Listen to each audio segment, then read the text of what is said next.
It's West Coast hosting the Giants at Perth Stadium after the Eagles put in one of their best performances of the season last week, going down to Collingwood by 29 points, but they gave the Magpies a genuine run for their money throughout the four quarters. The Giants come into this game having had the bye last week, and before that had to have two come-from-behind victories over Brisbane and the Gold Coast. How will they recover after the week's rest? And they do it without two of their best. Lachie Whitfield misses with concussion. Jesse Hogan, who booted 9 goals the last time these two sides played each other, back in round 5 at Giants Stadium, he misses with a foot injury.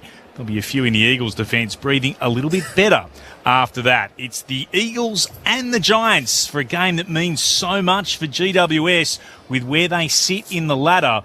The week off has seen them slide out of the top 8, while West Coast would feel perhaps tonight could be the night they claim their second win of the season.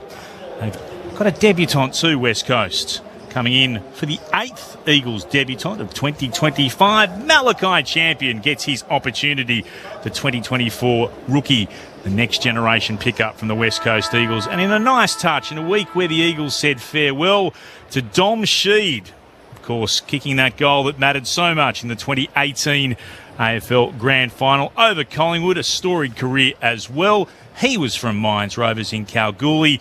The Eagles have another player coming in from Mines Rovers in Kalgoorlie, someone who knows all about Kalgoorlie. Mitch Turner, welcome to you on Friday Night Footy. Great to be here, Clint. I'm also from Mines Rovers in Kalgoorlie, so excited to see Malachi Champion debut today. I know the gentleman behind us will know a bit about him as well, and they might be able to talk about some of his strengths soon. But great to see another debutant for the Eagles, and a real changing of the guard this season has been. And I think with Dom Sheed and Jeremy McGovern saying farewell in the past fortnight, it really does seem it is time for these young Eagles to take the ball with it, run with it, and maybe fly with it. So a really interesting challenge tonight, and I just wait to see as well what version of the Giants we get, because they've been very good lately before the bye, but they don't always turn up. So an interesting match coming up. Eagles, 16 players aged 25 or younger tonight, including 3 teenagers in champion. Job Shanahan, a first opportunity for Eagles fans to see him in the flesh after a very promising debut as well, and Beau Allen as well. All teenagers for West Coast as the Giants make their way out on to Perth Stadium surface. Both teams with NAIDOC week next week will be wearing their Indigenous jumpers this evening. The Giants predominantly white, plenty of touches of orange, white shorts and white socks as well. So the Giants about to make their way onto the ground as we welcome our experts tonight. Is there a sneaky chance for an Eagles upset? Sharrod Wellingham, Premiership player, dual Premiership player and Hall of Famer Peter Bell. Welcome to both of you.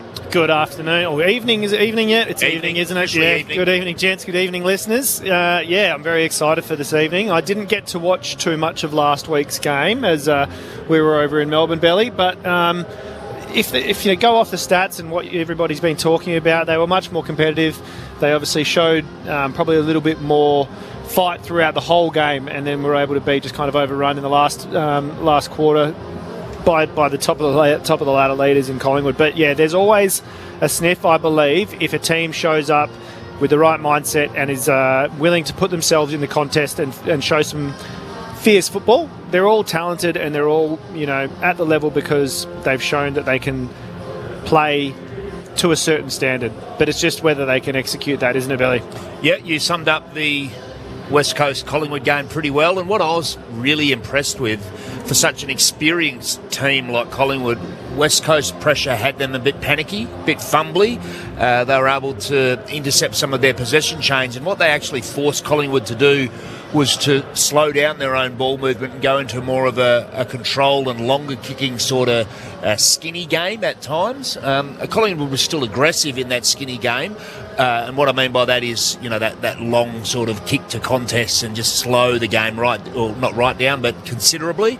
And so I thought that was a real win for Andrew McQualter in forcing the league-leading team into really changing style Making them quite think a bit. about Yeah, the game that's a right. bit more. And their pressure was excellent. I think this game shapes to be quite different. It maps to be different.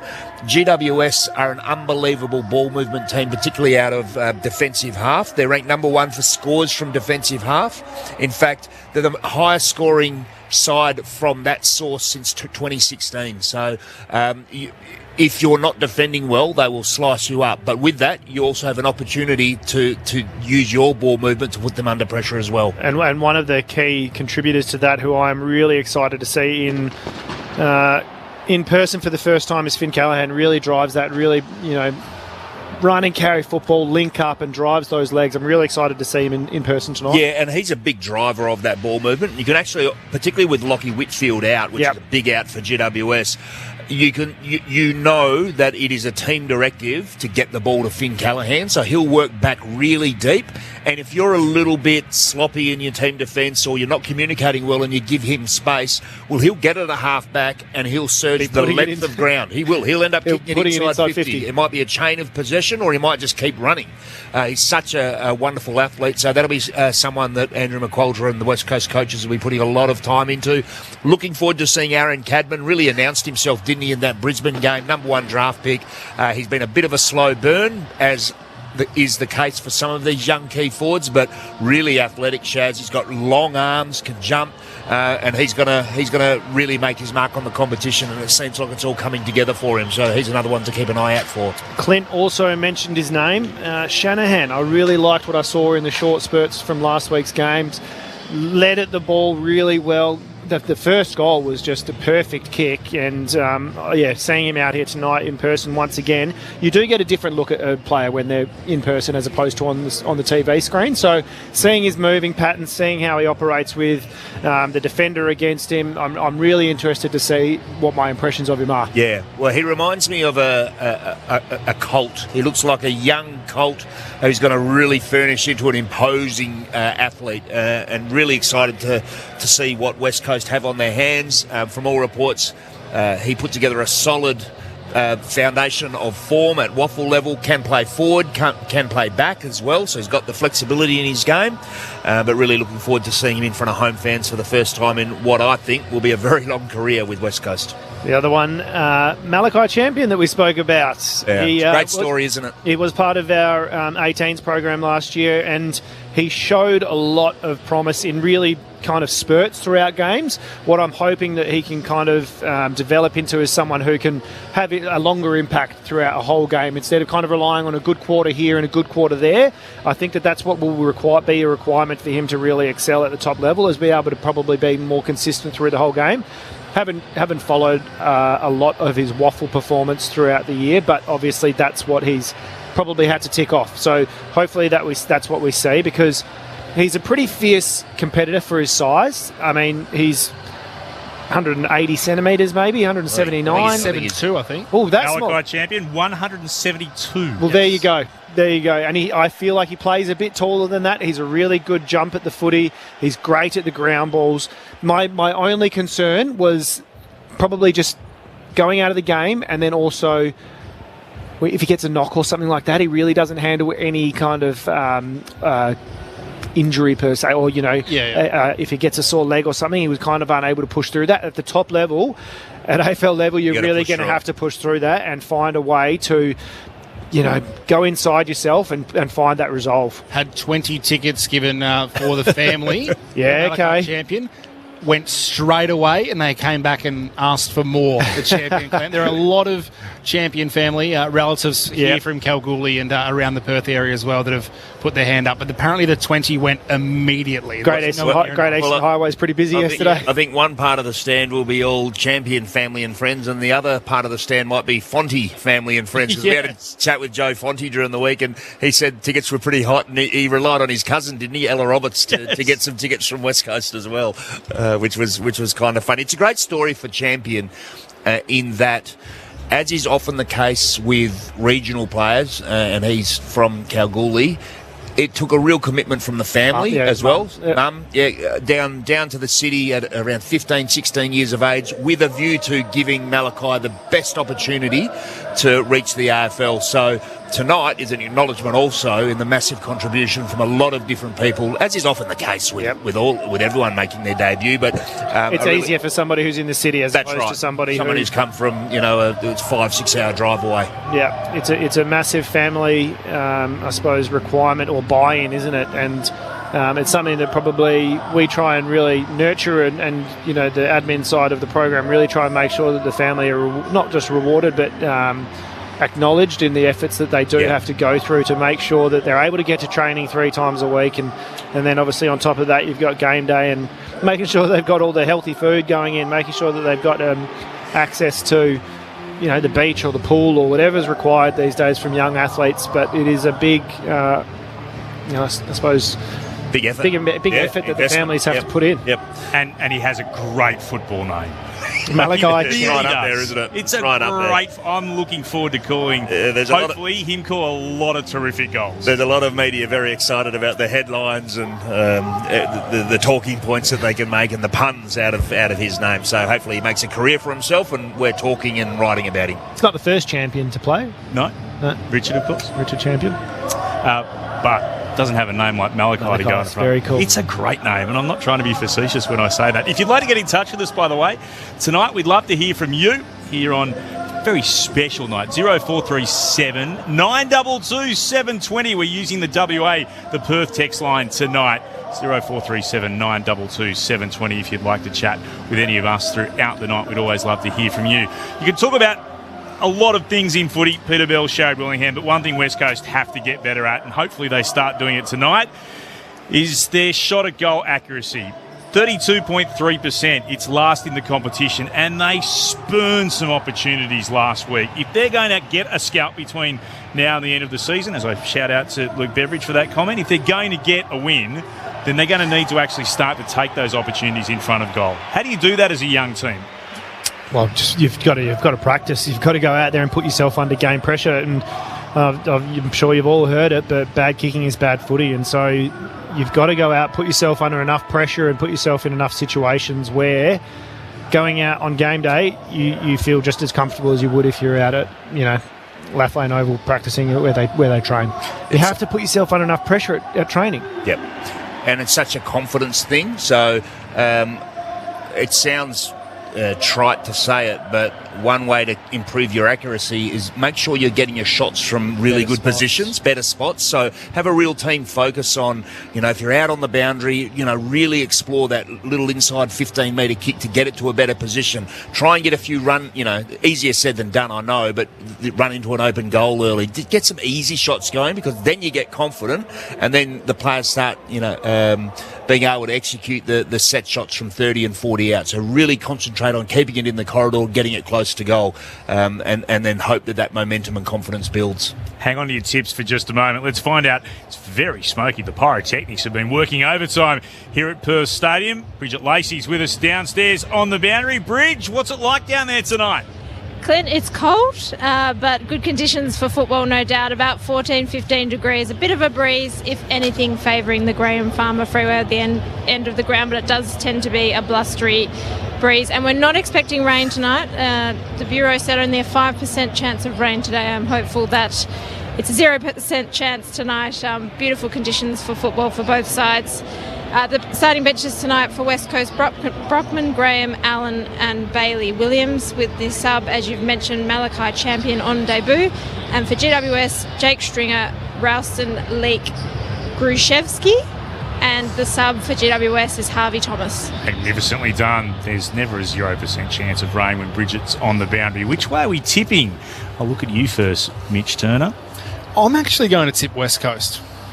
Why? I've just got a feeling that there's an energy around the group. The young guys have been given the mantle, and they're there to carry the flag now. And I just think they've played much better footy in the past 6-7 weeks. So I'm actually going to go West Coast. So more on the side of how you feel about West Coast, more so than the view Giants, of GWS? They just sometimes don't rock up. Without Hogan, their big key pillar, without Whitfield, who gives them a lot. I just got a gut feeling if West Coast are going to get a big scalp this year, tonight might be the night. Yeah, I deliberated long and hard about tipping West Coast as well, because I was quite taken with their performance last week, and if they can bring that kind of pressure on GWS off the bye, then there's a real case that you could tip the way Mitch has gone. In the end, I've taken the safer option of tipping GWS. I must admit I'm a little bit gun-shy still, because I tipped West Coast against Carlton, then they kicked 7 goals in about 4 minutes to start the game. So I need to play it safe from a tipping perspective, so I'll go GWS. Well, I'm not going to play it safe. I'm going to go with the West Coast as well. And I thought about everything that Mitch and Belly just said, and hummed and ahed, and in the end landed on the Giants. Just think they're a little bit good, and I'd like to see West Coast put in the three-quarter performance across 4 quarters before I'm prepared to tip them against a side that I won't say is battling for their finals life. That's a little bit untoward. It's only round 17, but they would know they've slipped out of the top 8, and it's going to be very tough if teams drop games that they're expected to win, and this is one of them. So I think the Giants will come across here, and both greens certainly will do the job that we expect of them, and so I find it hard to tip West Coast, although I certainly thought about it long and hard. Mitch Turner, Tom Green in particular, 34 and 37 disposals in his past 2 games against West Coast. He has been exceptional, but they are without 2 of their keys last time out. Hogan, who had 9, Whitfield, who had 35, as the Giants won in round 4 by 81 points across at Giants Stadium. Celebration of NAIDOC Week. There's an exchange of gifts between the Indigenous players from both sides out in the centre. We've got the toss of the coin. Mitch Turner, which way's it gone? Liam Duggan has one of the West Coast Eagles. They'll kick to the Graham Farmer Freeway end, which means the Giants will kick to the city end, so the right-hand side of your screen. If you are sitting at home with the volume down on the TV and the radio up, Giants to the right, Eagles to the left. Now, there is, of course, a game that is underway. It's an important one as well. It's just about win or you're done for Carlton. It's hard to see them fighting back from here, but while there's life, there's hope. At the moment, though, they find themselves trailing by 18 points. I'm on in the second term at the MCG. Collingwood 7-5-47 to Carlton 4-5-29. So 21 minutes gone in the second term at the MCG. All the focus, of course, on Michael Voss, the Carlton coach.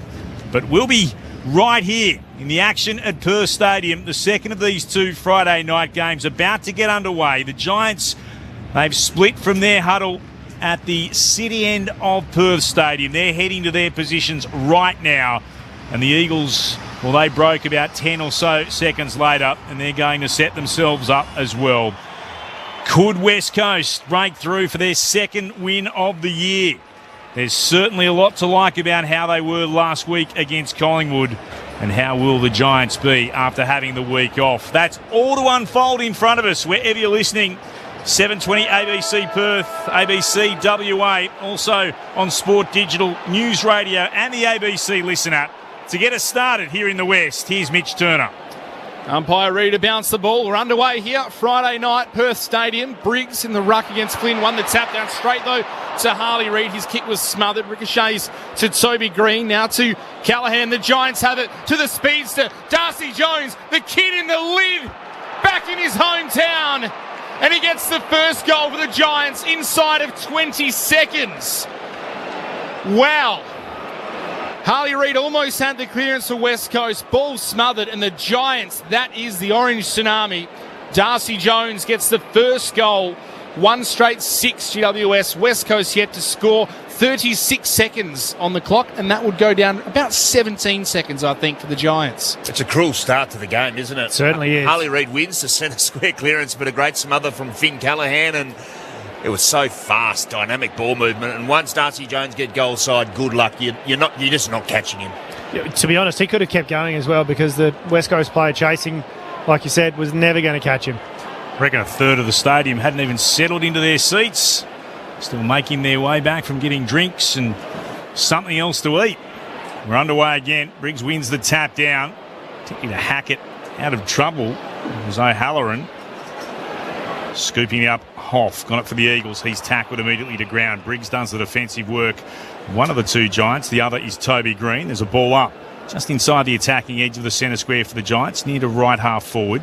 Both rucks go at it. One down to Callaghan. Finn kicks inside forward 50, sliding out, unable to take the mark. Oh, picked up again, Bedford.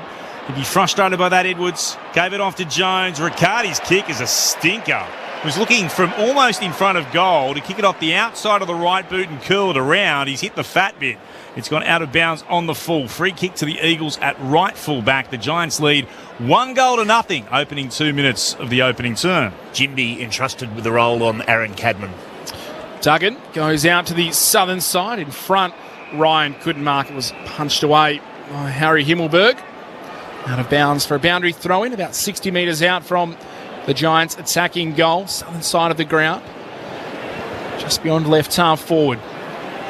Two rucks, jostle, Briggs v Flynn, tapped down by Briggs. Green took it, that was Tom, got it to Toby. His high kick inside the forward 50, punched away by McCarthy for West Coast. Flynn did well, took it clean, little handball to Reed at half back. His kick up the middle of the ground, punched away from Hewitt, falls down to Toby Green. Little don't argue on Liam Baker, and handballs to space, allows Darcy Jones to gather, pushed as he kicks, gets it inside the forward 50, rising high, and able to take the mark was Cadman. Flynn dispossessed for West Coast. It comes to Angwin, he's tackled solidly by McCarthy, and our Marrick's release kick is a good one to Shanahan.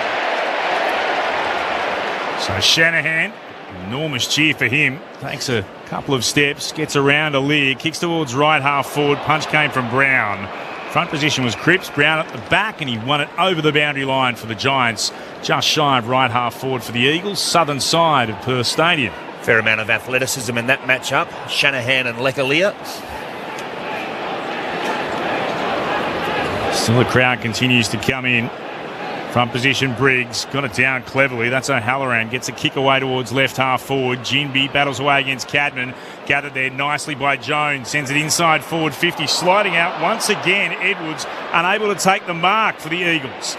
Opportunity once more. Angwin's kick was poor. Run it along the ground. Scooped up here by Baker. Defensively for West Coast. Dangerous kick. Kelly got there. Won it to ground against Hutchison. Keeps the Giants in play. Hand pass comes to Brown. Brown works himself onto his right boot. Has a shot at goal. He's kicked their second.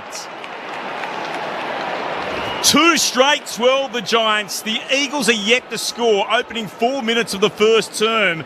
And that's twice now Harry Edwards has had opportunities to mark. Hasn't been able to complete it. And then pressure has been applied by the Giants inside the Eagles' defensive 50. It's a tough one, isn't it, Clint? Because he's almost over-committing to that one where he's trying to get it just before it hits the ground. You'd almost feel like he needs to take it on a half volley or something, not try and take the mark. But the hands off the ground from Kelly are keeping that ball alive, just getting it into the corridor, into a dangerous space is what I really like there. You can obviously see their mindset, keeping it alive at all costs. Beautiful bend, wasn't it? It was. The curse when you go to it and then you don't mark it, you immediately leave yourself out of the concept. Well, a lot of coaches and even junior coaches will say, just keep your feet. You're better off just waiting for the ball to bounce. Is that a tough one? Night time, the ring lights, the ball high in the air for Harry Edwards. There's a couple he's just struggled to track down. Is that difficult at night, Sharon Belly? Don't think so. Well, clearly not. I'll try to get half a bail out. Never went for a high mark, so I can't help you there. It's going the other way for the time being. The Eagles out of the middle. Ryan kicked it towards Cripps, knocked away. Kelly, little handball to Jack Hutchinson. Tries to find Harley Reid inside 50, and it's cut off by Briggs for the Giants, who is able to release Fonte. Running out of half back, kicks it up the wing, and Ryan doing a mountain of work. Cuts across and punches it out of bounds. Almost in the middle the southern wing. It'll be a boundary throw, and it's slightly favouring the Eagles' attacking side. They're yet to score. The Giants are 2 straight 12. We've played 5.5 here in the first quarter. Friday night footy on ABC Sport. 7:20 ABC Perth, ABC WA News Radio and Sport Digital tonight. As Briggs probably got the more telling tap against Flynn. Scooped up by Tom Green. His hand pass intercepted. Here's Harley Reid for the Eagles. Hand pass inboard comes to Duggan. Stepped inside Toby Green. Lovely kick. Was able to find Ryan. Marks at centre half forward. Kick into the right forward pocket. Cripps saw it bounce away from him, and frustratingly for the Eagle, couldn't keep it in. Goes across the boundary line for a throw in about 40 out from the Eagles' goal. Probably the wrong options, a couple of entries there. A bit wide, that one, and then the kick across the body from Hutchinson. Get it to a dangerous spot nice and early in the game, I reckon. Let your big forwards hit a contest. That's right, yep. Jones has been busy for the Giants already with 4 touches so far. And that goal. Briggs won it down against Flynn. It came to Hewitt. Eagles have it now through Kelly. Wobbles a kick towards full forward. 2-on-2 battle. Alir got the punch away and trying to tap it forward. He hit the ball hard but couldn't keep it in play. It's over for another boundary throw-in. Still about 30 out from the Eagles attacking goal at the Farmer Freeway end of Perth Stadium to the left of our broadcast box. The Giants up by 12. 7 gone in the first. Jack Williams will do the ruck work inside the forward 50 here for West Coast. Up against Briggs, they tangle. Williams got a hand to it, was looking for Cripps. It was taken by Tom Green. Little handball to Ash. Now Himmelberg still inside defensive 50. A nice low kick finds Brown at right half back, who turns and spears a kick up the broadcast wing. A nice low mark taken by the former number 1 pick in Aaron Cadman. Himmelberg kept running, was able to receive the kick the middle of the broadcast wing. Then a long switch to Tom Green. Now on the southern side. Iden for the Giants. Kicks up towards left half forward. Riccardi from behind. Knocks it down. Darcy Jones crumbs it. Kicks to the top of the goal square. Flynn gets a handball in there for the Eagles. Knocks it down. And then Brock's kick on the left boot was looking for Hutchinson and it drifted wide. Out of bounds on the full. Josh Kelly takes the free kick. Chips it inboard and Toby Green will mark 45 metres out. It looks like he'll go back and take the set shot. The Giants skipper. Darcy Jones is causing a lot of problems, as Clint, you've identified, so they need to put the clamps on him. And the matchup, I think, is McCarthy. Yes, So yep. Toby Green, the Giants leader, looking for his 400th goal in AFL football. Green from just inside the paint starts it right and won't bring it back enough. He'll have to wait a little longer for that 400th goal. It's a minor score, their first blemish. 2-1-13 GWS. Eagles yet to score. The kick in is another shocker. The Eagles have turned it over. Angwin marks. Kicking coming from McCarthy. They're under all sorts of pressure, West Coast. And will put it back towards the teeth of goal. Front position, Flynn. Good mark up against Cadman. Front position. And used his body strength on that occasion, the big Eagles ruck. Has it just in front of his defensive goal square. Puts it out towards the left half back. Ryan is able to rise and he marks for West Coast. Pauses for a moment. Harley Reid ran by. Hand pass was ignored. It's moved short to Duggan. A couple of metres in from the boundary line. Between left half back and centre wing. Goes to Ginbey, who'll go back to centre half back. He's Edwards. He marks, takes a couple of steps. Kicks in the direction of the southern wing. That's a fine mark to Marrick. Against Angwin. Bounces back up. His kick is short. Only just far enough to be paid as a mark to McCarthy. The umpire might have been a bit forgiving. Kicks across the centre circles to Ginbey. Will send it inside the forward 50. Big pack up. No mark taken. Ryan was lurking. Couldn't get there. Harley Reid tapped it out to Flynn. Hand pass stolen by Bedford. He lost it. Ryan's kick was smothered by a Halloran. Still inside the Eagles forward 50. Here's Tom Green mopping up for the Giants and sending it out to Cadman, who marks on centre wing. Has a lot of time and space. Cadman can mark. Kicks further afield to Brown. 65-70 from home. Plays on. Kicks it towards the top of the goal square. It's over the head of Brock for the Eagles, who's able to track it back. Had time to gather. Now clears defensive 50, looking for Brockman. One-on-one with Angwin. Did well, Brockman. Tapped it back to Baker, who lost his footing as he came in. Laying on top of the ball, the umpire said, I'm not going to bail you out here. Holding the ball. He just slipped over the top of it, and by the letter of the law, I'd say he dragged it in. It's a free kick to GWS. Angwin has it. Kick and a half from home. Goes inside the forward 50, looking for Stringer. Punched away by McCarthy. It stayed in. The Giants are 60 from home. Angwin receives it back. Another high ball into the left forward pocket in front. Unable to mark there was the Giants player in Krzyzewski. Handball inside. Reid absolutely cleaned up O'Halloran. The ball spills to Toby Green. Left foot snap. Goal. There it is. Toby Green gets goal number 400, just the second Giant to kick 400 goals in the Orange. He joins Jeremy Cameron in that club. And a special milestone comes about In typical Toby fashion, an opportunistic goal with a beautiful finish. The Giants 3-1-19. The Eagles still yet to score. What a player he's been for a long, long time, Toby Green. He only had a moment there, but that's all the time that he needs. Slotted it through on his left foot to get the Giants off to a flyer. And no one really got to him, so I was just standing there, goal 400, and I was like, he must have hit the post. That's why I paused. They weren't getting around him. It's been acknowledged now by the broadcasters. By the way, half-time at the MCG. Magpies up by 24, 8-5-53 to 4-5-29 over the Blues. Repeating, that's at half-time. From the restart, Bailey J got enough on it to win it down. O'Halloran's there, hands it back to Kelly for the Giants though. Comes out to Himmelberg. Kicks in the direction of Brown, couldn't mark. Spilled down once more, swept forward. Good hands from Callaghan again to O'Halloran. Kicks the Giants inside their attacking 50. Cadman stands over it. Couldn't quite get it. Has he given away a free kick? No. Eagle coming through, taken a bit high by Cadman. Climbing up off the deck, it's Tom McCarthy. And instead, it's going to be a ball up, still inside the Giants' forward 50. Bailey J. Williams won it down. McCarthy got it out for the Eagles to Jimby. Gets a clearing kick away towards left half back. Kelly, great body work up against Cripps. Was able to just work the ball into his chest as he went to ground to mark it right half forward. Rolls around onto his left. Kicks it back from whence it came. 2-on-2 battle at full forward. Jimby won it down. Got it onto Brock. Now for the Eagles, Baker.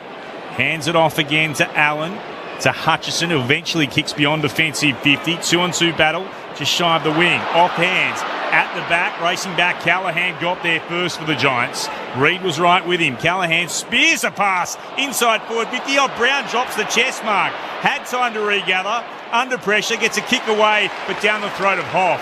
And they might have made a little muddle of that, the Giants. Hoff has it between centre-half back and full-back for the Eagles, who trail by 19 points, 14 gone in the first. Hoff played on, ran himself into trouble, but somehow ended up finding Hutchinson, who drops the mark on the wing. Little handball. Shanahan, the Eagles inside the centre square. Hewitt dances around, pauses, low kick inside the forward 50, bounces away from Bailey Williams. The Giants have the numbers. Idens there, taps it towards Buckley. His handball misses Callaghan in the middle of the ground. Did well though to gather and get some space. Feeds it to Kelly and gets it back. Now Callaghan running. Takes the bounce. Takes a second. Gets to 50. Handball inside. O'Halloran. Left foot snap from 45. Hits the left uprights. Oh, almost an end-to-end goal for the Giants. Not to be. 3-2-20 they are now. The Eagles still yet to score. 14.5 played here. Friday night footy on ABC Sport. If you want to join the conversation, 0437 922 720. Inside 50s, 14-4 for GWS at the moment. Aliir flies right half forward for the Giants. Didn't take the mark, but he's been given the free kick. Taken high. He has it about 70 from goal. Aliir works his way onto his right. Towards full forward. There's a big pack underneath it. Punch came from Edwards at the back. Bedford turns around, snaps it towards goal. Gets it past the despairing effort of Baker, and it's through for a major. It is all GWS at Perth Stadium at the moment. Greater Western Sydney absolutely on fire on the scoreboard. 4-2-26 to the Eagles, who are yet to score. 15 gone in the opening term. This is Friday Night Footy on ABC Sport. Well, the ball shouldn't be down at the GWS end. I go all the way back to Hewitt, and it's a tough call, but he had Bailey J. Williams completely free inside 50. He missed the kick, and then Finn Callaghan just worked so much harder than every other player on the field. He ran past, look, he's a supreme athlete, but he ran past too many West Coast jumpers to get the ball down GWS's end, and a nice stoppage goal for Bedford. You've also got to be so aware of what the players wanting to do. There were players who were just drawn away from Callaghan by their player and could have rolled off and put some frontal pressure, stayed in front of Callaghan, at least made him make a decision, but he was just able to waltz straight through. So some concerns for West Coast early on. 4 goals for the Giants to start this match. Out of the middle, tackle taken to ground by Graham is Tom Green holding the ball. The Eagles thought about taking advantage. The umpire, rightfully so, brings it back. Graham's free kick. That had to be 50 for Tom Green as a stand too, but Goes short to Duggan. Won't matter as he goes inside 50. Oh, Cripps spilled a mark. He should have taken. Allows Aaliyah to handball to Himmelberg, who's kicked up the wing. Cadman thought he was impeded. Umpire said no. Shanahan gathered. Kick back inside forward 50 for West Coast. And Leclerc again goes up, takes the mark and can switch backwards to Iden in the last line of defence. Iden on a run to Kelly beyond defensive 50. Looking to build up here. Comes through the hands of Leake. And plays into the team this week. And then to Tom Green. He has it left half back, about a metre in from the boundary. He'll move it back inside defensive 50 to Connor Iden. He'll switch play, kicking into the right back pocket. Here's Buckley. Buckley sends it to a player all on his own in Callaghan. Callaghan finds Toby Green, has 2 bites but is able to mark. Inside forward 50, his kick. It's taken on the lead by Jake Stringer, and as easy as you like, he comes out, marks on his chest and can go back and have a shot from, I would say, right on 50. He'll put boots of ball from in line with the right hand behind post. Interesting with Sandy Brock off the ground. Shanahan seems to have gone back to Aaron Cadman. So I guess demonstrating his versatility, but a little bit different. Jake Stringer the week before the bye kicked 2 of the most outrageous dribble goals you're likely to see. This is more a set shot. He's in. Jake Stringer. He just misses. Wasn't far away. Again, we've just seen the running power of Callaghan. That call, Clint, he was in that space because he worked ridiculously hard to find it and wasn't able to be stayed with by anyone from West Coast. 4-3-27 to no score. Giants over the Eagles, 18 gone in the first. Duggan with the kick-out duties, plays on, takes a bounce, kicks up towards the broadcast swing. Reid got a hand to it in front, spills down to Buckley. His handball looking for Angwin, who ties up with Harley Reid. They tumble over the boundary. Now there's some afters. Reid just wasn't happy with the treatment as they landed on the AstroTurf just beyond the grass there. Thought it was a bit unnecessary. Umpire comes in, they separate. Ball will be tossed back in between wing and half forward, favouring the Giants' end. Reid came through, just shoved Tom Green off it. Then Toby Green barreled through Harley Reid. And it might be a high fend off as Harley Reid grabs the jaw. And he gave him one to go on with. It looked like Toby Green, he was admiring his own fend-off work. And oh, that's 50. Toby Green just launched the ball into the stomach of Harley Reid, who was skillful enough to hold on to it. But there was malice in the return. In the end, free kick from half-back to Harley Reid, who kicks up, looking for a marking target in Williams. Ash at the back for the Giants. Runs himself into a bit of trouble. Did well to get around Tim Kelly. Then his kick was short. Ricochets off Fonte now, who's in there. He followed it up, Ash, and becomes tackler in the middle of the ground on Hoff, and will have a ball up. That was not quite Ed Richards on Luke Davies-Uniacke, but it was a high fend-off. The ball up in the middle of the ground at the moment, though. Fascinated to see how Harley Reid responds to that as Bailey J. Williams takes it out of the ruck, kicks inside forward 50. Aaliyah misses it. Ryan behind him gathers, works it onto Cripps in the right forward pocket. He snaps the goal. Sailing through. Just what West Coast needed in the hands of one of their most experienced. And Cripps delivers from about 35 metres out. The Eagles, they finally got a goal on the scoreboard.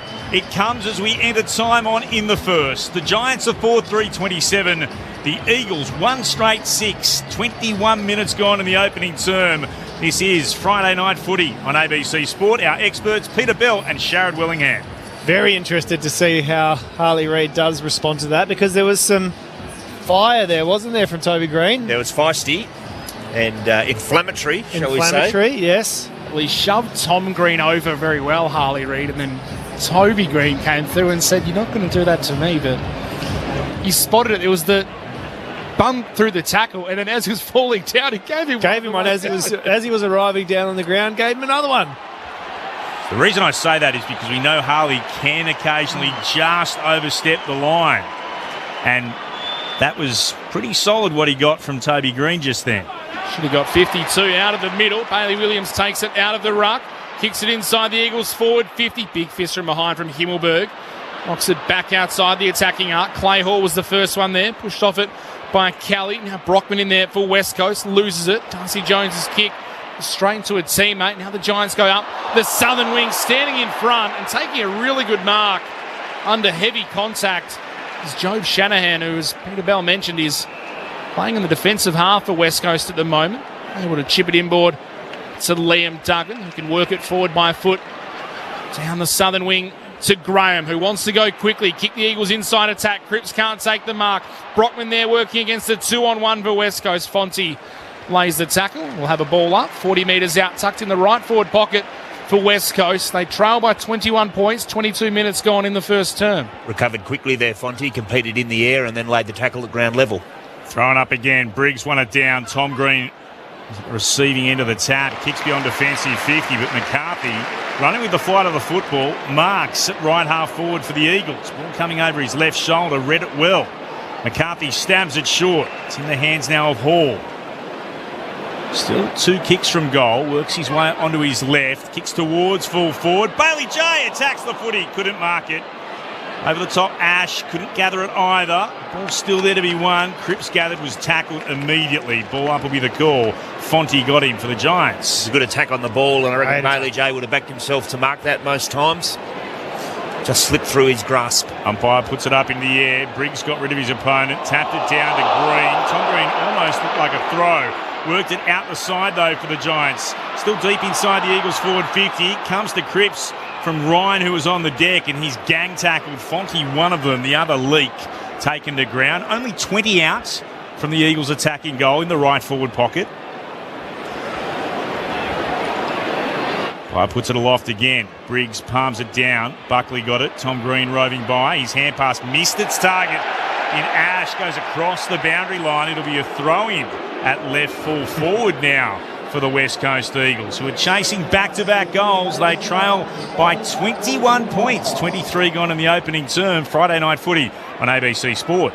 Williams v Briggs once more. Briggs to the front. Nice tap down to Callaghan, who runs and weaves in and out of traffic. Now a high kick to the middle of the ground. Eagles have the numbers. Shanahan couldn't mark under pressure. Falls to Jimby. Back inside 50 for the Eagles. Ryan can't mark. At ground level, spinning through. O'Halloran did well for the Giants. Tumbling ball inside the 50. Quick hands from Riccardi to Jones, who is pushed in the back. Umpire said play on. Eagles have won it back. Hall. Handball to Graham. Now kicks up the southern wing. Kelly marks it. Kick and a half away from goal. Just beyond right half forward, Tim Kelly. He's pausing, assessing his options. Not a lot moving up ahead. Eventually called to play on. Now has to go inside the forward 50. Big pack flies in the right forward pocket. Brockman and Ryan there for West Coast. Neither can mark. It's out of bounds for a boundary throw-in. Bailey Williams is going to be having Jack Williams, is going to be having a really tough night with Buckley manning him up, not giving him an inch. He's been doing a bit of ruck work, but now Bailey Williams inside the Eagles forward 50 will go head-to-head with Briggs. They wrestle, tap down to Brady Hoff. He's dispossessed. Angwin comes through for the Giants. Tries to clear defensive 50, but it's marked by Brock. Signed on for a couple of extra seasons this week. Brock for the Eagles. Kicks inboard and finds Duggan. Still in the centre square. Works it onto the left. Kicks into the left forward pocket. Cripps attempts the fly. Angwin at the bottom was able to gather the football to Fonte by hand. Now on in turn to Callaghan. Hand passes across half back. Bounces into the path of Tom Green. Comes back to Callaghan again. Oh, it's poetry in motion as they sweep forward. And that hand pass was a little bit behind Kelly. There's the commentary curse. Kelly's able to gather. Gave it off to Leak. Kicks into the left forward pocket for GWS. Big fly Riccardi. And he takes the mark.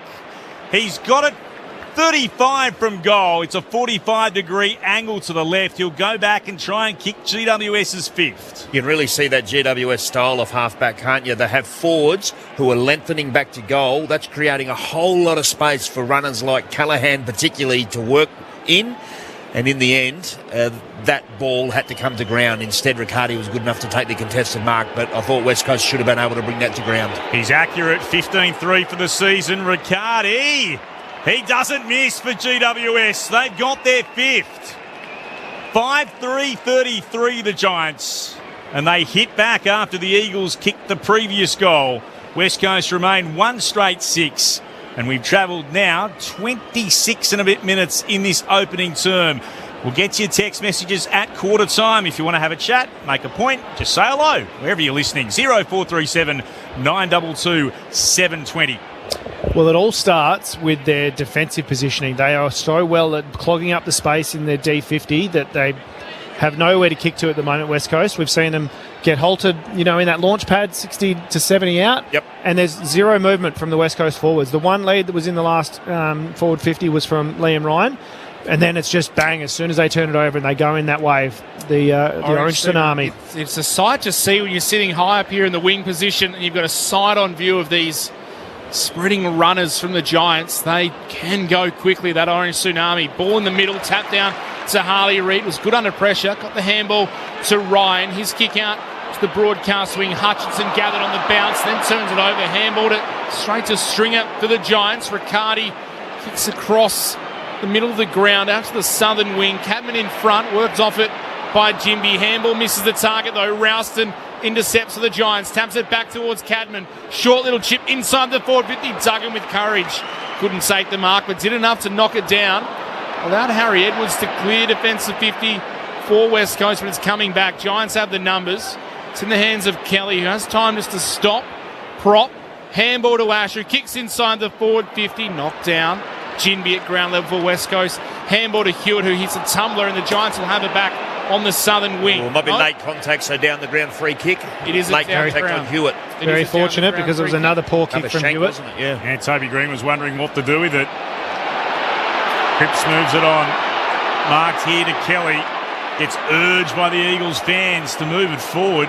And look, the GWS defenders have all worked back very hard and clogging up every bit of space in the forward 50. So they're forced to come into the middle of the ground to Brock, who marks on the outer edge of the centre circles. Kicks across the centre circles to Shanahan. Still in the centre square. Snaps it short. Ryan leads out. Couldn't mark. Not sure whether it bounced off his chest, so Ash was able to get a hand in there. Green gathered, hand passed over his head to Fonte. Under pressure, got a hand pass away to Tom Green. Kicks the Giants forward of the southern wing. Cadman marks. Cadman pauses for a moment, sends it on again. This is Jones. Kicked the opening goal in about 17 seconds, and he's marked at about 51 from goal. They're slick, all right, the Giants to watch. He moves it inboard to Kelly. Not a great kick along the ground, but it worked out okay. Found its way towards Toby Green. He gathers his tackle immediately. It won't be a free kick West Coast way, despite the protestations of the Eagles. Harley Reid doing the defending. Keep an eye on that battle. They stand next to each other. Reid and Toby Green. Thrown up in the left forward pocket for the Giants. Flynn got the tap on it. Comes down to Harley Reid. Worked it out again through Hall. Hall almost got run down after receiving the kick from Shanahan. Worked out to Halloran though. He sends it back inside forward 50 for GWS. And Flynn takes a defensive mark between fullback and centre half back for the Eagles, who still trail on the scoreboard by 27 points. 29 gone in the first. The first time he's played against his former side, Matt Flynn. Spent a number of years at the Giants, played 33 games there. Was able to go out and find Duggan, who was hit high just beyond right half back. So the Eagles captain has the free kick. 21 inside 50s for the quarter for the Giants. That's a big number. Disposal 8 coming up for Liam Duggan. Kicks up the wing over the head of Bailey Williams. Flynn took it at ground level, the big man. Just able to knock it forward by foot. Buckley, though, for the Giants. Got a handball to Callahan, who goes backwards to Wyden. The Giants have done the switch out to the broadcast side. Ash takes a running bounce. Short kick looking for O'Halloran. Marriott got a hand in there. O'Halloran, though, able to go back and grab it. Kick under pressure up the broadcast swing, and unable to take the mark is Max Grishevsky. Sounds like maybe an ice hockey name, but he is a Giant who's had a very good run in the VFL. Kicked a number of goals. Another good name, Max Grishevsky. Not quite Malachi champion, but might be a name for the future for the Giants. Ball spun back in off the hands of Flynn. It fell to Callahan, who got it to O'Halloran. The kick inside 50. They were beaten by the siren. Good start for the Greater Western Sydney Giants here at Perth Stadium. They're looking for, what was it, their third win in a row, and they have a 27-point lead over the Eagles. 5-3-33 the Giants. The Eagles won straight 6 after 1. And so the goal kickers look like this for the Giants, and fascinatingly, only one of them has come off a mark so far, all the others in general play. But Jones, Toby Green, Bedford, Riccardi and Brown, while West Coast's only goal kicker, that of Jamie Cripps. Updating the score for you at the MCG. And we've travelled now about 4 minutes into the third term. The Magpies lead has gone out to 30 points, 9-6-60 to Carlton 4-6-30. So the Magpies over the Blues by 30 points, early stages of the third term at the MCG. On the text line, Greg says Shanahan showed so much forward last week and now he's playing in the back line. Go figure. Dan from Perth, hey team, not used to being nervous before a game because as an Eagles fan I usually expect a drubbing, but I feel like we're in a chance tonight and I have butterflies. They'll need to get their rating up from here, Dan, but I know a lot of people who agree with you on that front heading into this game. Sue's in Wangaratta listening on the ABC app. Thanks, Sue. Hi, guys. I managed to snag the TV from the Pies supporting hubby. ABC's on the radio as well. Go Eagles. Thanks for the call. And Damien says what many of us sort of thought. Is this the Clayton's Friday night game? It's the game you have when you're not really having a game. No, we're really having a game, but I just can't see the logic of having two games on a Friday night going back to back. And Graham from Carter, Belly, players from the regions, especially those from towns that start with K. There's some special players from those towns. They've lit the field up, not dropping any names. That's from Graham in Carter getting involved. We'd love to hear from you as well. Send us your text, whatever you're thinking, where you're listening. If you'd like to ask us a question, 0437 922 720. Back with the thoughts of our experts in just a moment. This is Friday Night Footy on ABC Sport. Ben Cameron and Corbin Middlemash from ABC Sport here. Alongside Paul Roos, Brett Delidio and Poppy Penny, we bring you all the latest AFL news from both on and off the field on the ABC AFL Daily podcast. You can hear it all on the ABC Listen app. Time to steady and pull the trigger! Get ABC AFL Daily Podcast. It's your daily footy conversation. Find it on the ABC Listen app.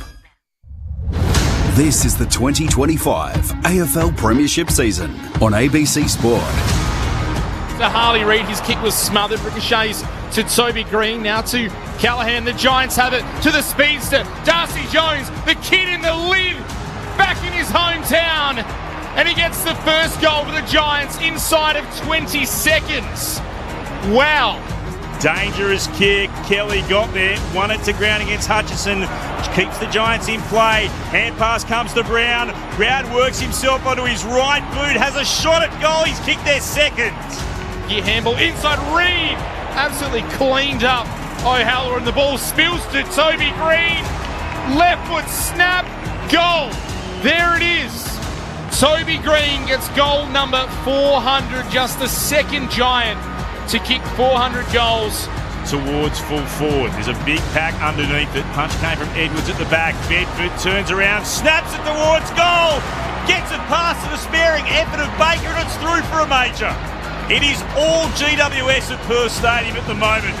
Greater Western Sydney absolutely on fire on the scoreboard. Bailey J. Williams takes it out of the ruck, kicks inside forward 50. Aliir misses it. Ryan behind him gathers, works it onto Cripps. In the right forward pocket, he snaps the goal.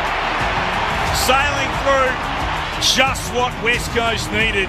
Kelly's able to gather. Gave it off to Lee. Kicks into the left forward pocket for GWS. Big fly Riccardi! And he takes the mark. He's accurate, 15-3 for the season. Riccardi, he doesn't miss for GWS. They've got their fifth. This is ABC Sports coverage of the AFL. On your radio. ABC Sport Digital. And on the ABC Listen app. The Magpies have stretched their lead out to 36 points over the Blues, 8 gone in the third term at the MCG, while here at Perth Stadium, the Giants are 27 points to the good of the West Coast Eagles. Let's hear from our experts on ABC Sport. Premiership player Sharrod Willingham, Hall of Famer Peter Bell. Dominant performance from GWS. I mentioned 22 inside 50s. That's going to be a massive number if West Coast can't restrict that kind of supply. And you just love how hard the Giants are working. So those forwards stretching back to goal really, really hard, opening up huge caverns of space, if you like, for their halfback runners to work into. And Shaz, one thing that West Coast need to do to stop GWS being able to do that as effectively as they currently are is I think they've got to get their inside 50s in deeper because at the moment you can't defend shallow, poor entries. Those halfback GWS players are just ready to pounce and go through the corridor if they can. So maybe be a bit more patient, try and get it into that launch pad area, get it deeper. That enables you to either mark the ball or get a stoppage, or put some forward pressure on. As it stands, it's going in a bit shallow, and some of them have just been poor kicks, and it's bouncing out of their trampoline style down the other end for a score. So that's one thing that West Coast can do to address this imbalance in the game currently. And I think that it's probably doable because of the work rate by the GWS mids and defenders to get back. They're all going back so deep that pocket that you're talking about is definitely going to open up. But just so impressed with the GWS work rate there to find space. Some of the numbers, the team numbers, inside 50s are 22-13 the Giants' way. The hitouts 11-9 in favour of them as well. The clearances are 10 apiece. The tackle count 15-14. Eagles fans, the free kick count is actually 4-2 in your way. Individually, Callaghan has 12 for the Giants. O'Halloran and Tom Green have 10 apiece. Josh Kelly with 9. Liam Duggan, 8 for the Eagles. Ruben Jimby, 7. And Harley Reid, 7 touches, 4 clearances, 5 tackles in the first quarter. A good start for the Eagles, number 9. I'm calling for the tag. They need to do something with Callaghan, West Coast, and maybe Brady Hoff. He's only had it once in that first quarter. Maybe Hoff will give him some closer attention. Umpire holds the ball aloft. We're about to get this second quarter underway. It's Hewitt who stands next to Callaghan at the moment. Good bounce from the umpire as well. Flynn was able to get it down. Hoff spun away from his opponent. Hand pass came to Flynn. Immediately kicks inside forward 50. Works it out to Shanahan who marks. And goodness me, he's playing forward. Nice to see. You've got to play 4 quarters at that end of the ground. Just stay down there. You don't have to move. Makes it real easy when you run back from the huddle. This is why. He's quite a good forward. Yeah. It was a good point that Greg made on the text line. Why was he playing in defence? He's going to kick from a 45-degree angle to the left. He'll put boot to ball from about 47 metres out. Shanahan's on his way in. The kick's going to be across the face. Doesn't quite have the carry it needs. It's off hands. And across the boundary line for a throw-in. Right full forward for the Eagles. They're heading to the city end of Perth Stadium in this second term. So quarter one, he played 7 or 8 minutes forward, yep. Then played the rest of the quarter back, and he started the second quarter forward again. Kicked it like a backman. Spun back into play. Williams got the telling tap down. Himmelberg wrapped up the Eagle that was running by, made sure he couldn't get past him and took him to ground. It's Hewitt underneath all of that. It is. And ourselves another ball up, still inside the Eagles forward 50. Briggs palmed it down once more. Run that ruck battle straight back into traffic. Now, well off the ball, Brockman went to ground alongside one of the Giants. The umpires are prepared to ignore all of that. They'll throw it up again. Briggs once more won it down to Callaghan. Might have been held without it by Reid. The umpire spots it as well. So that's the free kick that Harley's got to get out of his game. Just achieves nothing and relieves pressure for GWS. Started forward this quarter, did Harley Reid. Callaghan wins the free kick, goes across his own 50 to Buckley, the right back pocket. Able to clear defensive 50 to Ash, who's having an incredible season for the Giants. Takes off here, kicks a high, long ball up the southern wing. Jinby sets himself from behind and takes a strong mark for West Coast. So they repel the latest Giants attacking move. Jinby looked inside for a while, had nothing on, so in the end just kicks it back towards left half forward, and this time Himmelberg takes the intercept mark for the Giants. Predominantly white kit. Forced to play on, also wanted to switch it in the end, had to go back down the wing, kicks it long up the southern side at the back of the pack. Jones taps it forward for the Giants. Brock comes up to meet it, knocked away from him by Cadman. Jones through the pack again, little handball to Toby Green, kick along the ground to O'Halloran, who slaps it forward. Riccardi on the boundary, tried to tap it back to O'Halloran, lost it. Edwards, his handball was stolen. Angwin takes it, gives it to O'Halloran, kicks inside the middle of the 50. And Stringer is there all alone, happy to take the mark. and he'll kick from about 35 metres out, almost directly in front. There's a little bit going on the mark. Toby Green is just letting Jack Graham know about it. They had a couple of chances to try and exit defensive 50, then the Eagles. The Giants just a poor decision, and he hasn't had the best start to the day, but Edwards once again just has to take territory, get it out of your defensive 50. Already had one chance tonight, Jake Stringer. This is a lot easier. Directly in front, slots it through, and then goes straight up to Jack Graham and gets in his face. The Giants don't care where the Eagles sit on the ladder. They are coming into Perth Stadium with a lot of swagger. Now Liam Ryan and Jake Stringer are going at it inside the forward 50, and they are really tangling, throwing a couple of forearms and fists. Anyway, Stringer gets his first. 6-3-39 the Giants, 1 straight 6 the Eagles, 4 minutes into the second. Yeah, Edwards made the decision to handball, and it was a cough-up handball, so didn't relieve any pressure and gave the ball directly to the Giants, who were good enough to make West Coast pay.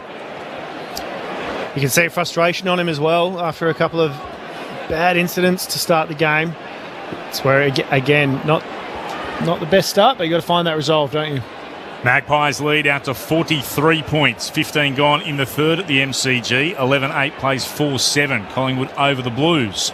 Keep you updated there on ABC Sport. Back in the middle, there's a holding decision for the restart. It's going the way of the Giants here. It'll come back.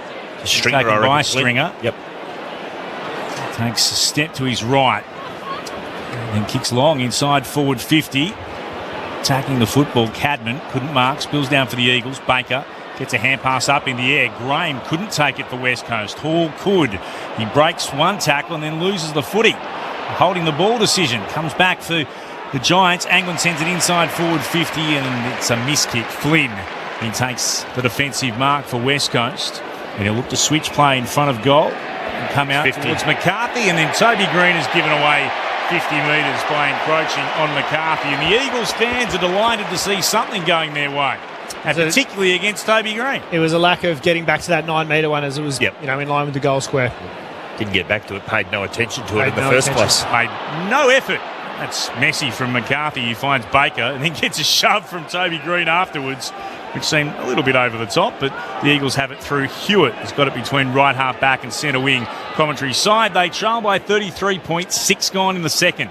Hewitt high up and under towards right half foot. Shanahan flew alongside Lear. Comes out the back to Leake, who's handballs straight to Hutchinson for West Coast. Looking for Shanahan, goes past him, comes to Liam Ryan, who bends it far too much around the body. I reckon that's landed on the line. No. Just out of bounds on the full in the left forward pocket. Almost had too much time. Giants get it back. Little 1-2 from Iden. Maybe a third as Ash releases a handball to Buckley. Iden wants it back. He runs straight in to Jack Williams and just drops it into Williams' arms, who is tackled out of bounds. That is a weird play. In the end, the umpire will ball it up in the right forward pocket. In the end, he handballed it to Williams. Jack Buckley. Not sure how he disposed of it. Into his shoulder. He said, "Oh, thanks very much." And the restart, it's down to Hall, kicks towards full forward. Ryan flew, spills out in the direction of the goal, and then it's tapped across the goal line. And that's going to be deliberate. It's going to be a free kick to be paid here to the Eagles in front of the behind line, the left-hand side of the goal. Himmelberg has been pinged for not trying to take possession and just tapping it through. He could have disguised it a little better, but it was a bouncing ball. It took a bad bounce, so I don't think that was deliberate at all. That's a big call from the umpire. Massive call for what it might mean if Kelly can kick truly. Kelly wheels around, snaps and misses. It's not quite the punishment that would have really had people asking whether it was a fair decision. It's a minor score, 1-1-7 to 6-3-39. Eagles trail the Giants, 7.5 gone in the second turn. If it's a soccer ball and the bounce is true, no problems. But it actually took a really bad bounce and Himmelberg had to lay some type of contact on it. Ball don't lie, as they say. Kelly receives the kick in. Ash gets it back. Kicks up the broadcast side. In front, Brown couldn't mark. String up through traffic. Took on a couple of Eagles, then handballed it to no one in particular. Now it comes to Allen for West Coast, to Graham, now McCarthy from the logo. Broadcast side, normally a good kick, sends it in the Cripps direction in front Buckley. taps it down. Little topo coming through from Bailey Williams. Then Ralston wraps up Cripps 45 metres out. Just have to be careful, Ralston. I reckon that was close to a dump tackle. Borderline, wasn't it? Yep. He did spin him in a bit of a 360 as he took him to ground. Umpire said it was okay on this occasion. Briggs from the restart taps it out into space. Hutchinson just slipped a little. Slipped and almost landed on the thigh. As he ran into Tom Green, who caught him high. So Jack Hutchinson will have the free kick for West Coast. 55 metres from home. Right half forward, sets it up to the top of the goal square. No one can mark. Couple of flyers went Ash at ground level. Had a long time to find a target. Managed to find O'Halloran, who handballs it out in the path of Himmelberg, who lets it go out of bounds, and that's okay this time. We haven't seen a replay of the rush behind yet, I don't think, but I agree with Peter Bell. I think the Sharon is a very unusual shape. Ball in left forward pocket for West Coast. Reed's looking a little worse for wear after that attempted fly a moment ago. As O'Halloran tried to take it out, get a kick away towards Tom Green. Did well. Worked it on to Ralston, who goes towards the outer side of the ground. The Eagles have got numbers here. They mop it up. Flynn's able to get it. Kicks back towards left half forward, but met coming the other way. Flying effort from Briggs. He'll mark inside his defensive 50. He'll go back to Idun, who marks. Rucks looking after each other. Yes. Lynn just kicked it directly to his opponent. Idun into the left back pocket as the Giants look to switch play through Buckley, and then Buckley will move it on again. Reshevsky comes down the line. He wanted Fonte, and the spoil cross from McCarthy. It's actually gone to be a free kick here to Fonte. Well, he had no idea, Fonte. No, he certainly wasn't expecting it. He was running away, and I'm not entirely sure what the call was. I didn't see the umpire's call either, but I reckon it was an arm chop. It was chopping the arms, yeah. Was it, though? It wasn't, but it was. Okay, no. Wasn't, but it was. Yeah, I hear what you're saying. Yeah. Anyway, it's not often that you see the player who receives a free kick running away having no clue. Normally they're asking, surely I got my arms chopped there. Back inside defensive 50 it goes to Himmelberg, who'll look to switch play. Idun out to the other side, and on centre wing it's marked by Angwin for the Giants, who lead comfortably on the scoreboard. They're up by 32, 10 gone in the second term. Ash was the recipient. The Angwin kick. Pushing high up the ground is Lockie Ash. Wants to work around Hoff on the mark. Ran himself into a little bit of trouble. Kicks into the pocket, and the marking target he was after, it's not the most ideal one in Darcy Jones. It's punched away from him and out of bounds in the right forward pocket.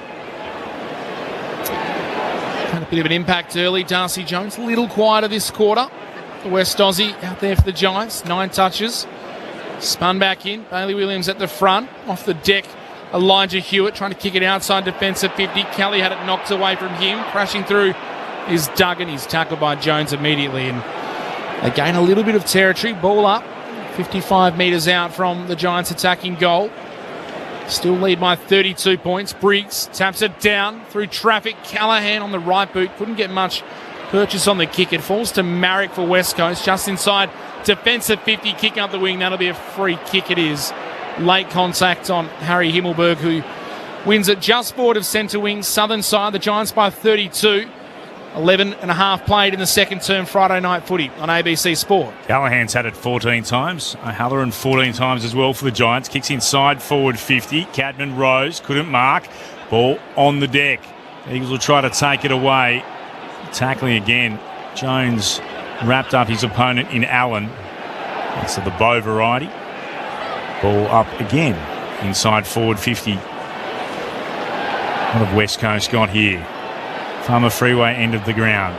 Briggs palmed it down to Green, snapped around the body and hits the right-hand goalpost. That would have been a truly tremendous goal from Toby Green.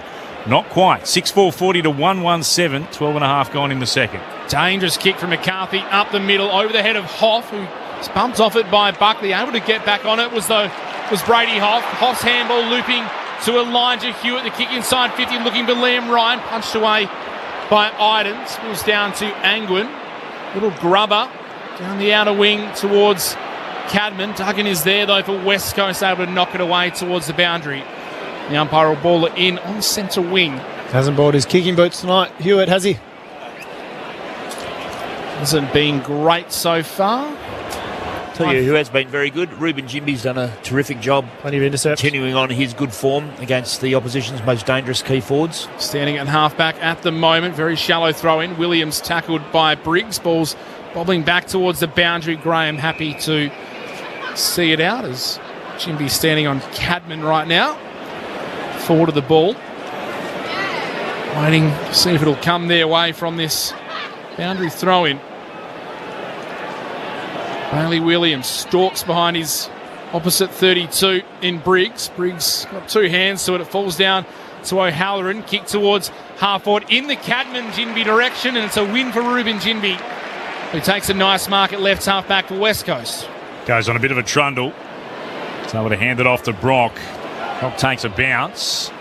Shevsky tries to close him down. Brock kicks towards the commentary wing. Two Eagles got in each other's way then. That was frustrating. Kelly should have been allowed to take the mark.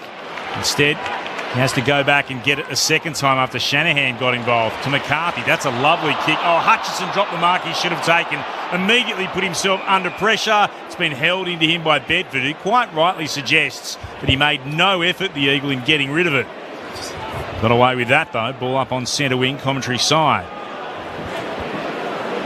33 points the margin in favour of the Giants. 14.5 gone in the second. The Eagles will get the ball from the restart. Comes down to Hall, and then it went out to Kelly. Was tackled then by Jones. Spills out to Stringer. Stringer from left half forward for the Giants. Inside forward 50. Great spoil, Jinby.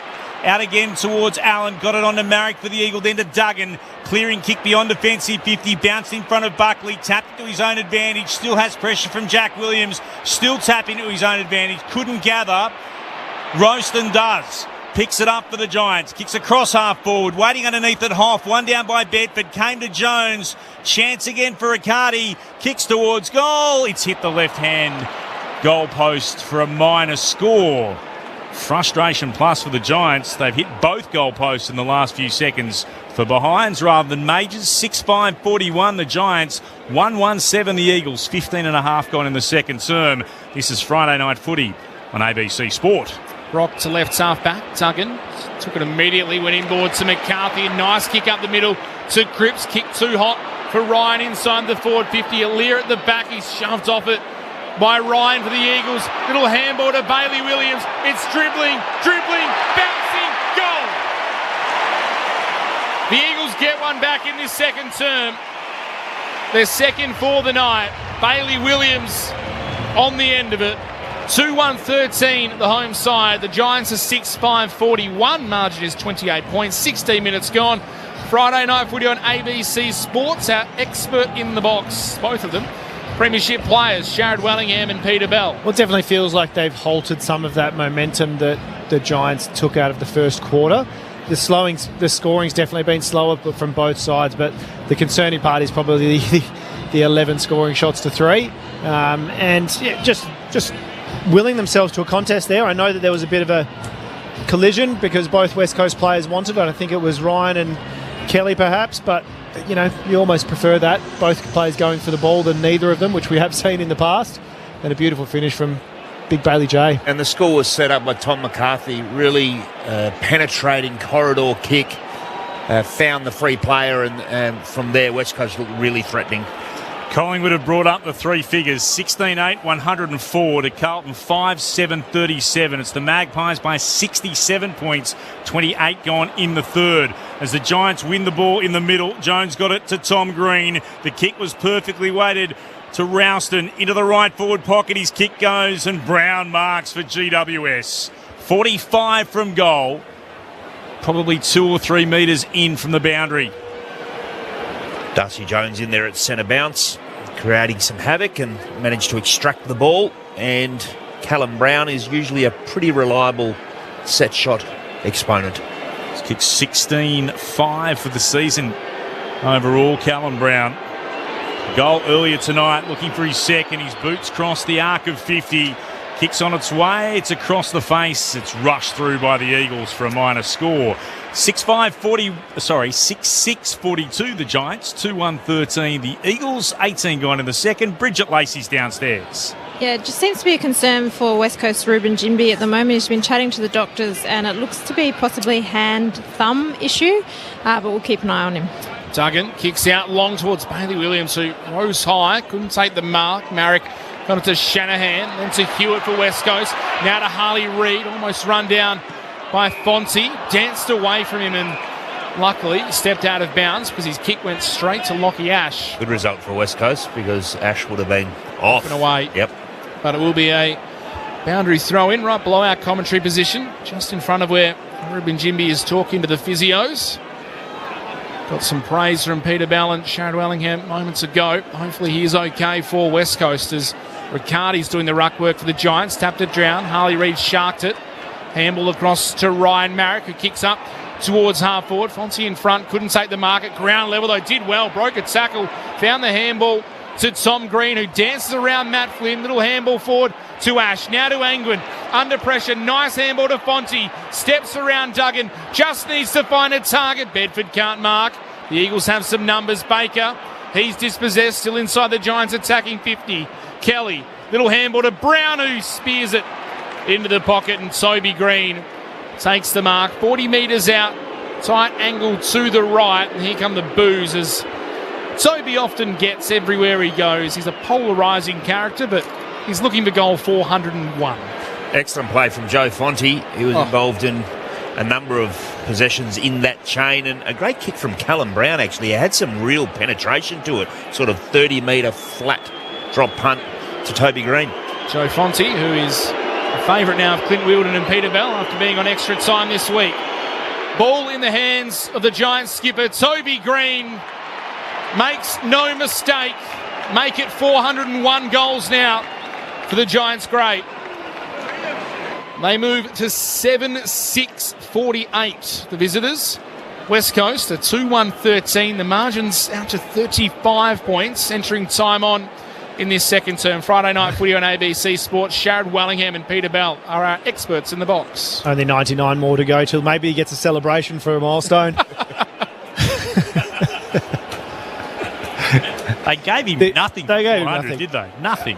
I'm a little concerned. This is the first time I've seen McCarthy in person, and he's just playing a little bit too loose. We've obviously seen him get on the end of ball offensively, but I'd like to see that, that rope get a little bit tighter. Yeah, he was 15 metres in front of Toby Green, who was almost backing away towards goal, and he needed to pay a little more respect because Toby's done it 401 times before. There's always the pantomime boo when Toby Green is involved away from Giants Stadium. We'll head downstairs in just a moment. O'Halloran's kick was smothered. Eventually they'll work it back, the Giants. Comes through Himmelberg, then to Bedford, to Briggs. Slick hand pass through the middle to Callaghan. Runs the 50 out from goal. Finn Callaghan. He's got another one for GWS. Did not miss on the run. That's classy football. 8-6-54 GWS. 2-1-13 the Eagles. 21 gone in the second term. Callaghan puts his name on the list of goal kickers. Let's head downstairs. Bridget Lacey's on the boundary for us on ABC Sport. Yeah, just before that Finn Callaghan goal, Ruben Jimmy did go back on the ground for West Coast, so good news. But it is quite evident at ground level that West Coast don't seem to have a player who can go with Finn Callaghan in the midfield. I don't think that they have someone who's physically capable, to be honest. He is absolutely running across the ground, and it is beautiful to watch, but it is going to be a nightmare for the rest of the night for West Coast. He's a fair athlete, isn't he? What is he, about 191? Speed, endurance, maybe taller, but heavy guy as well, quite muscular, and he was running away from Liam Duggan, and the kick was a traceable. He's lucky he kicked it because Riccardi had done the tick lead on Jinby and had 20 metres on him, and Callaghan had looked behind him to make sure Duggan wasn't catching him, and as he looked behind, he missed Riccardi and got an all-time spray as he was kicking it out of the middle. The Giants go forward again, bouncing ball. Well done by Harry Edwards for West Coast. Got it to Brady Hoff, who breaks the tackle of O'Halloran. Handballs to Harley Reid, who looks to kick to Hutchinson on the broadcast wing and kicks it straight to Angwin. And now the Giants, as they often do, go quick. Ash receives the handball, kicks the stringer, flew high, dropped the mark, bounces to his feet at ground level, the banana to the top of the goal square, marked by Brock, and that should be 50. No. Toby Green acted clumsy, got away with it, and the Eagles will be able to regather through Clay Hall in the left back pocket. The crowd might not be Toby Green fans, but I think the umpires are tonight. Big pack up at left half back for the Eagles. Spills down. The Giants will get it again. Callahan's hand pass was a bit too hot for O'Halloran to gather. Spilled out the side. Callahan got it again. Gave it to Kelly for the Giants. He was run down. Good tackle came from Hall. Ball jars free. The Eagles have it through Cripps. Hand pass on again to Kelly. Into the middle of the ground Kelly goes. It's an open forward line. Kicks inside forward 50. Brockman stretching under pressure. He's able to gather. Works his way around by hand in the direction of Hutchinson. Oh, big hit came from Aliir. And it's going to be high according to the officials. And it will come back to Hutchinson, who can have a shot on goal from 30 metres out in line with the right-hand goalpost. That's really odd, that decision. That seemed clean from both players going the football line of the footy. It was like the umpire didn't like the bump. Just didn't like the fact that he bumped him. I'm not sure he got him high at all. I don't think he got him high.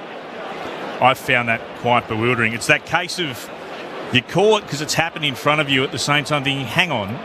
Like, you're allowed to turn. He's got him in the side. He had his elbow tucked in. He didn't leave the ground.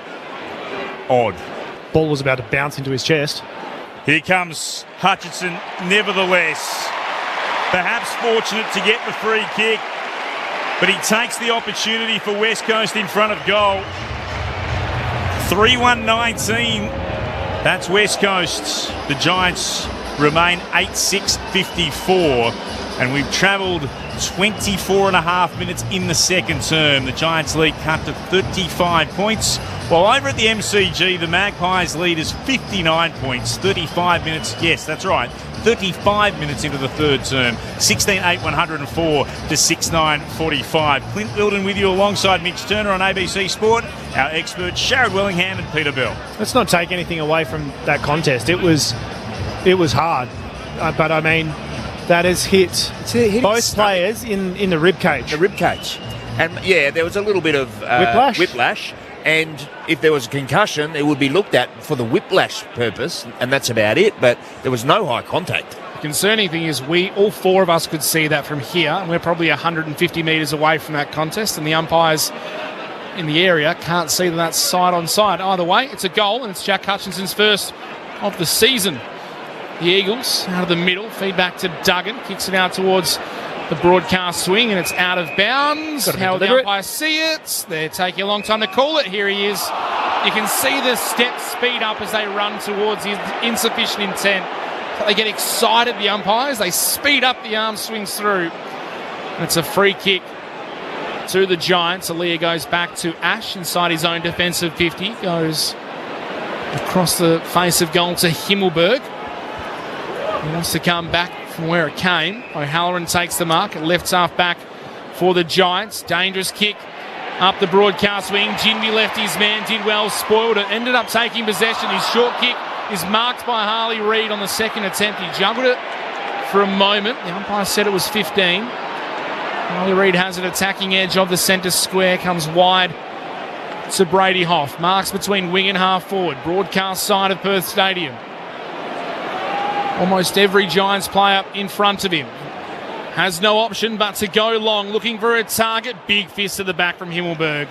Punches it out of bounds, about 5 metres around from the right behind post. Inside, the Eagles attacking 50. They trail the Giants by 35 points, 27 gone in the second term. Three-quarter time at the G. Pies by 60 points over the Blues, 16-9 to 6-9. Ball put back in. Bailey J got to it. Won it down. Spills straight into the path of a Giant who's immediately wrapped up. Cripps is the player who got him. It's Fonte underneath all of that. He'll hand it back to the umpire. He'll throw it up into the air. Inside the Eagles forward 50. Bailey J tapped it back into the corridor. Kelly got a clearing kick. Bounced away from Duggan. Met by McCarthy. Goes in looking for contact. McCarthy. He's taken to ground. A good tackle from the Giants. It'll be another ball up. 45 out from the Eagles attacking goal. Flynn gets there. Briggs comes to the other side. They lock arms. Flynn slaps it forward, only as far as Kelly. Hand pass to Fonte for the Giants. And beyond defensive 50. Again, good kick from Callahan. Jimmy brought it to ground for the Eagles. Big battle here on centre wing. Duggan emerges through Giants traffic with it. Kicks a wobbly kick towards right half forward. There's no mark taken, but the umpire spotted a free kick that will go GWS's way. Harley Reid protesting his innocence in all of that. Because it was against Flynn. Oh, was it? He turned around and said, what am I doing? I didn't spot what it was for, I'll be honest, but Harley was very quick to tell everyone it wasn't him that gave away the free kick. And it's going to go the way of Idun. He'll take it for the Giants and stab it across half back to Ash, who marks at the top of his defensive 50. 10th disposal for the quarter for Lockie Ash as he runs across his own defensive 50 and kicks it short to right half back. Fonte marks, goes back to centre half back where Idun takes the mark and brings it out of the broadcast side. Somehow Callaghan has been given 30 metres of space, allows him to play on, take a bounce, goes short to Himmelberg. Kick and a half from home. Goes into the middle of the 50, dissects a couple of Giants. It falls to Brown, who gets a clever little toe poke to Toby Green, who gets a clever little kick out towards Josh Kelly. Pushed off it by Shanahan. It's deep inside the Giants attacking 50. Graham, nice kick, nice composure to centre half back, and McCarthy is away. And McCarthy, beautiful hand pass, releases Hewitt, kicks long towards full forward and can't find an eagle underneath it. Leake takes the defensive mark and out to Fonte in the right back pocket. He'll send the Giants to a Lear. Uncontested mark just forward of right half back. Hits Rouston on the chest, right up against the boundary on the southern wing. And just uncontested mark after uncontested mark here for GWS. And now it's with Brown, who did the same. Has it 2 kicks from goal. Right half forward, a metre in from the boundary line. Static forward 50 at the moment for GWS. The kick is towards full forward, off hands, going up. Gruszewski couldn't mark it, spills out in the direction of Duggan, got a kick away again. It's going to head towards the boundary line, and I reckon that's in trouble, and it is. Insufficient intent. And the Eagles fans won't be happy, but that's exactly what we see all the time. It will be paid. Ash will take the free kick for the Giants. He'll put it back into the right forward pocket. The fly came from Shanahan at the back, couldn't mark, spilled down to Jimby, and he's been held then by Cadman, just got the kick away. Beautifully works, and they'll turn it over again here, the Eagles, as they try to go beyond defensive 50. That's a terrible kick short from the Giants. It comes here to Graham. Graham moves it short to Ryan as the siren sounds. And then there's a little bit of afters between Ryan and Idun here in the middle of the park. Bit of push and shove. Ryan wasn't happy at all. Idun had a bit to say. Going in to just put his thoughts on the matter was Brockman. Eventually, cooler heads, I think, will prevail. Brockman was happy to go on with it for as long as he was allowed. He gave Lear a shove in the process too. And then Bedford's just found himself surrounded by Eagles. He bounces off Bailey J. Williams. Now that's a mismatch in weight and height. Toby Green had a bit to say, and one of the Giants staff just pulled him away as he mouthed off at the Eagles just then. Been pretty edgy tonight, Toby, hasn't he? It's been certainly some added spice in all the contests. It seemed like in that last moment, Liam might have tossed the ball towards, I think it was Lecalia, wasn't it? No, not Lecalia. Idun, it was. Yep. And Idun took exception. It dissipated eventually. Yeah, They almost saw it absolutely flare up after the siren, but eventually everything was able to calm down. Brockman certainly had a bit to say as well. West Coast need to show a little bit more of that sort of character around the contest, but they haven't been wiped off the map, which is what we thought might happen in the opening stages. It was a 3-2 second quarter, 3 to the Giants, 2 to West Coast, so they stemmed the Giants' momentum. There, West Coast, which should please Andrew McQualter. They get a chance to reset. They're not out of this match. The margin is considerable, but they're not completely out of it at this stage. So at half-time, it's 8-6-54 the Giants. West Coast 3-1-19. GWS by 35 points. The goal kickers look like this. Toby Green's got a couple for the Giants. Darcy Jones, Toby Bedford, Finn Callaghan, Jake Stringer, Jake Riccardi and Callum Brown. While for the Eagles, their 3 goals have come from Jamie Cripps, Bailey J. Williams and Jack Hutchison. Just before we hear from our experts, a quick check in at the MCG where the Magpies lead is 60 points now, opening 90 seconds of that final term. 16-9, 105 to the Blues, 6-9-45. And if you'd like to send us an SMS, send us a text, 0437 922 720 here on 720 ABC Perth, ABC WA News Radio throughout Sydney and Canberra, and of course on Sport Digital and streaming on the ABC Listen app. Tonight we're on the AFL Extra button. But this is Friday Night Footy, and let's get the thoughts of our experts. Premiership player Sharrod Wellingham, Hall of Famer Peter Bell. It was slightly frustrating for mine. I think the fact that West Coast were able to kind of stem that run and carry. We saw the Giants go into a different mode. They started going a little bit wider. They started trying to kick mark their way down the ground, probably because West Coast lifted their intensity and weren't able to probably rebound quite as easily. So they thought, all right, we'll try and go around them. So tick for West Coast to be able to kind of halt their momentum that they took from the first quarter. But they just weren't able to then capitalise on getting their own hands on the ball. They did a lot of work when they did get it into their defensive 50 or Giants forward 50. They did a lot of work turning the ball over and managed to get their hands on it inside their D50, but then had no composure once they got their hands on the ball, no awareness of who was around. Numbers are obviously going to be there because they've clogged it up quite well. Yeah, they had to use the numbers coming out of the defensive 50, and we saw them just dumping it out and turning it back over, and it would come back into the forward 50 for Giants. And I think the one player who exemplified what you've been talking about there, Shaz, for West Coast is probably Elijah Hewitt, who's a really talented player and so excited about what he will become, but by his own standards hasn't made the most of his opportunities tonight. He sprayed a few kicks, taken the wrong option a few times. He's going on 44% from his 6 kicks, and that's not a whole lot of ball, but he's been quite free when he's received the ball and just hasn't been able to manufacturing a scoring shot for West Coast when in reality he should be with the amount of space that he had. So he's the sort of player on 2 or 3 occasions that is exemplifying what you've just been speaking about. But it has become that transition sort of game, half-back, which is what the Giants are renowned for. I think West Coast defended that better and certainly denied them corridor. First quarter they were streaming through the corridor and open side a few times, but you're right, they went into more of a kick mark game, which to me says that West Coast was setting up a little bit better, relying on the fact that they do have numbers extra behind the ball. Both teams do at various stages, but I just think they defended the GWS ball movement a lot better in that second quarter. Saw them kind of forced sideways, that switch they tried to employ, and kind of had to run all the way around and then kind of resigned to the fact, no, we can't go into our fast ball movement. We'll try and just retain the footy, chip. And I spoke at quarter time about getting deeper entries, and that happened a bit for West Coast as well.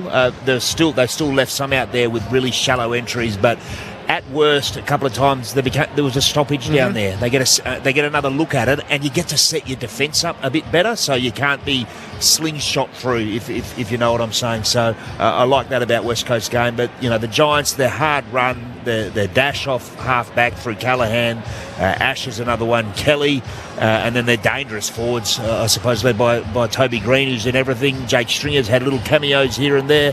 The big win so far for West Coast is the continued good form of Ruben Ginbey. He hasn't let Cadman get anywhere near it. He's winning one-on-ones. He's generally doing good things with the footy when he does win it, and just a great athlete, isn't he, Ruben? He can play. He's demonstrated that he can play on the real talls in the game because of his athleticism and strength. Yeah. Definitely hasn't let them down in the one-on-ones, but he's also, like you said, providing some offensive. The one that I spoke about, McCarthy. Now, I know that he wants to get on the end of the ball, but in the first quarter he was on Jones. Yep, Jones, when he scored the first goal of the game. Second quarter, I believe he spent a fair chunk of it on Toby Green, who scored as well. He's had 4 shots on goal now. So, yes, you've got to try and use your weapons, play to your one wood, as a lot of coaches would say. But you've also got to, tighten that leg rope sometimes and make sure that you can still get back and to do your job as a defender and not get exposed. Because, he's got his hands on the ball. He's had the 10 disposals. But at what cost does that come at? And the Giants up to 38 inside 50, so that's a huge number. And Callahan, who was reasonably well held in the first part of that second quarter, he's up to 450 metres gained and 20 disposals as well. And they just give it to him at every single opportunity. And why wouldn't you, just with his ability to cover the ground? Well, the most astounding part of that 447 metres, it's 11 kicks. So that's run and carry. That's not just, sometimes a kicking player can accumulate and be a 50 or 60 metre player. 447 from only 11 kicks is I'm going to tuck it under my arm. I'm going to be an 80 metre player because I'm running 30 and then I'm kicking 50. It's just so damaging. And I said I was excited to see it, and he's showing me exactly what he can do, but it's hurting. Thoughts of Peter Bell and Sharad Wellingham. I just want to give a shout out because I got a tip that the Oz kickers on the field today have made their way up from Esperance. Oh, lovely. For tonight's game. So, what's that, a casual 8-hour drive? If they've driven up, I reckon most of them would be driving up. Yep. Pretty sure they wouldn't be getting on the planes. That's terrific. Can you imagine the excitement in the car that you're going to play at Perth Stadium, night game, and you'd need it too because that's a long drive. I wonder if the energy levels dropped at all. I've done that trek 3 times. Yeah. Well, obviously there and back 3 times. It's a long trek. Well done to everyone, all the mums and dads who brought everybody up. Yep. Great stuff. And beautiful part of Western Australia down there. One of my Twilight Cove. One of my favourite parts in the entire world, Esperance. Yeah. Get there more often if I could. Big shout out to everyone listening down there as well. Speaking of people listening, a big hello on 0437 922 720. Ross and Coralie listening on the wireless between Laverton and Leonora. No TVs out here, but liking the ABC's coverage. We need some effort for a turnaround from the Eagles. They're sticking with them, though the Giants have been certainly too good so far. They lead by 35 points to the visitors, GWS, 8-6-54 to the Eagles, 3-1-19. If you'd like to get in touch with us, 0437 922 720, 0437 922 720. Quick update again from the MCG. The Magpies lead the Blues there by 61 points, 8 minutes into the final term. But wherever you're listening, Friday Night Footy on ABC Sport, let's pause and take the latest from the ABC Newsroom.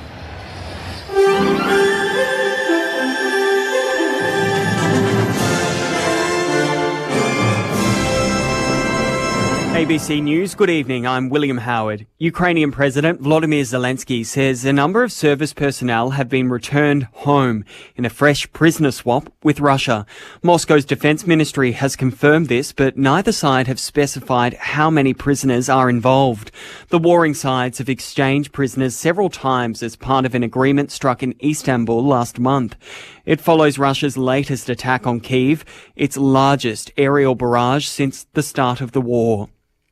Meanwhile, US President Donald Trump has expressed disappointment at a phone call shared with his Russian counterpart, Vladimir Putin. He says he made no progress on halting the war with Ukraine, with the Kremlin reiterating Moscow will not back down on its aims. Mr. Trump says he still wants to help Ukraine despite pausing some weapons shipments to Kyiv earlier this week. He says Moscow does not appear to want to end fighting and blames the previous Biden administration for the war. I don't think he's looking to stop, and that's too bad. This is Biden. This isn't me. This is Biden's war. It wouldn't have happened if I were president. In one way, I hate to get too involved because it's Biden's war, and I got stuck in the middle of it, just like I did with immigration and a lot of other things that they screwed up. The World Health Organization says it has recorded 613 killings at Gaza Humanitarian Foundation aid points and nearby humanitarian convoys. It also says Nasser Hospital in Gaza is operating as one massive trauma ward due to an influx of patients injured at non-UN food aid sites. The GHF has repeatedly denied these incidents occurred at their sites, and Israel is yet to comment on these figures. UN officials say their figures are likely lower than actual numbers due to lack of access into Gaza. Pakistan's military says security forces have killed 30 militants attempting to enter the country from Afghanistan. It says members of the Pakistani Taliban were spotted in the North Waziristan district and have since seized weapons, ammunition and explosives. Pakistan alleges the militants were backed by India and have asked the Afghan government to prevent what it calls foreign proxies from using its territory to attack them. India has not yet commented. One of Australia's largest superannuation funds is being accused of failing its customers as members continue to experience difficulty accessing their accounts. Dozens of HESTA members say they are still having difficulty accessing their money more than a month after a 7-week planned outage of its digital services was completed. The CEO of Super Consumers Australia, Xavier O'Halloran, says the company has let its members down. This is a failing on behalf of HESTA who failed to plan adequately. There was undoubtedly going to be a backlog after effectively going offline for the best part of 2 months. And now, still, a month later, we're seeing people struggling to get through, struggling to get their issues dealt with. That's just simply not good enough. A close family friend of a 21-year-old who was stabbed to death in Sydney's West is describing the alleged murder as inexplicable.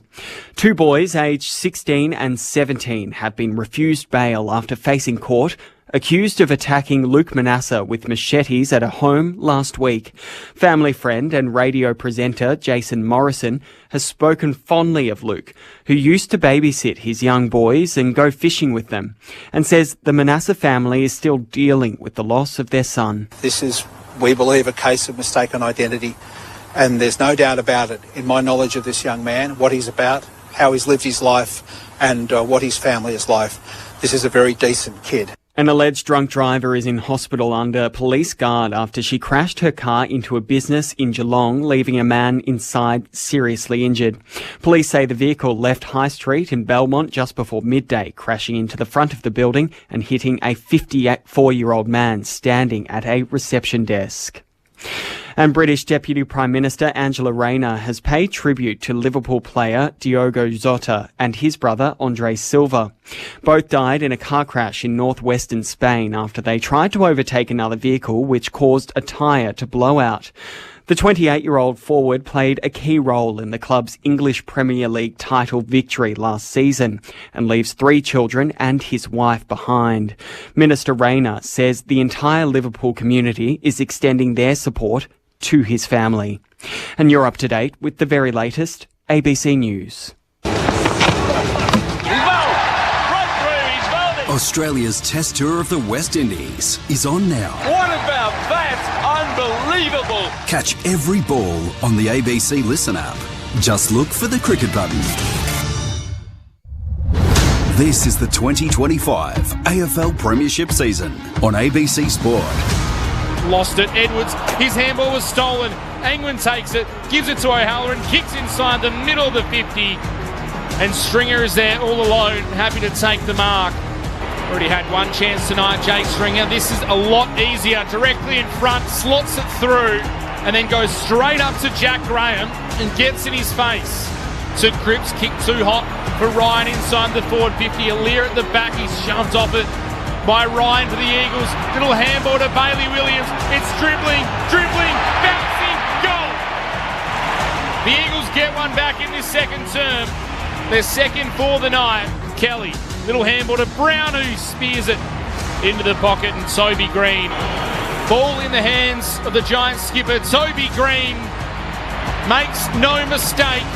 Make it 401 goals now for the Giants great. Comes through Himmelberg, then to Bedford, to Briggs. Slick hand pass through the middle to Callaghan. Runs the 50 out from goal. Finn Callaghan. He's got another one for GWS. Did not miss on the run. That's classy football. Kicks inside forward 50. Brockman stretching under pressure. He's able to gather, works his way around by hand in the direction of Hutchinson. Oh, big hit came from Alir. And it's going to be high according to the officials. And it will come back to Hutchinson, who can have a shot on goal. Here comes Hutchinson nevertheless. Perhaps fortunate to get the free kick. But he takes the opportunity for West Coast in front of goal. This is ABC Sports coverage of the AFL. On your radio. ABC Sport Digital. And on the ABC Listen app. At half-time at Perth Stadium between the Eagles and the Giants, GWS with a 35-point lead. While across at the MCG, 15 gone in the final term. The Blues trying to just make some inroads into that margin. The Magpies lead is now 50 points, but still very lopsided. 16-12, 108 to 8-10, 58. 16 gone in the final term there. If you'd like to get in touch, 0437 922 720. 0437 922 720. A different number to normal tonight, as we're just basically going throughout WA here on 720 ABC Perth, ABC WA, News Radio and Sport Digital. Of course, as always, streaming on the ABC Listen app. Look for the AFL Extra button. We're getting back into position. The players, well, the Eagles players are back out on the ground here at Perth Stadium. The Giants will be back with us shortly as we await for them to appear in the second half to get underway. Mitch Turner, what do the numbers tell us?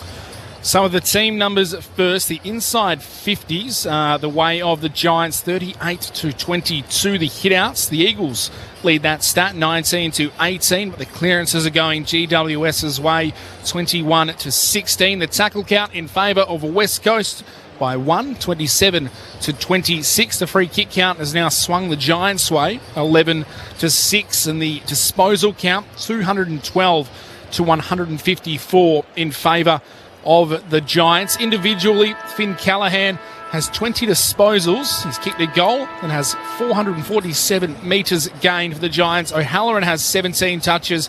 Josh Kelly worked his way to 16. Lockie Ash with 15 for the Eagles. Liam Duggan leads the way with 15 disposals. Ruben Jinby has 11. Tom McCarthy continuing his ability to find the ball. He has 10 touches, and then a host of Eagles all with 9, including Harley Reid, who's got himself 6 tackles and 4 clearances as well. They are the numbers. The one that matters most, though, the Giants, 8-6-54.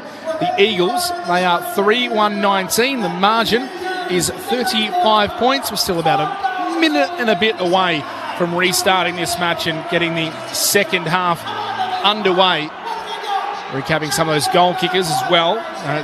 Toby Green is the only multiple goal kicker on the ground. He has 2 goals too, and that included his 400th goal, just the second Giant to reach that milestone. Jeremy Cameron the other.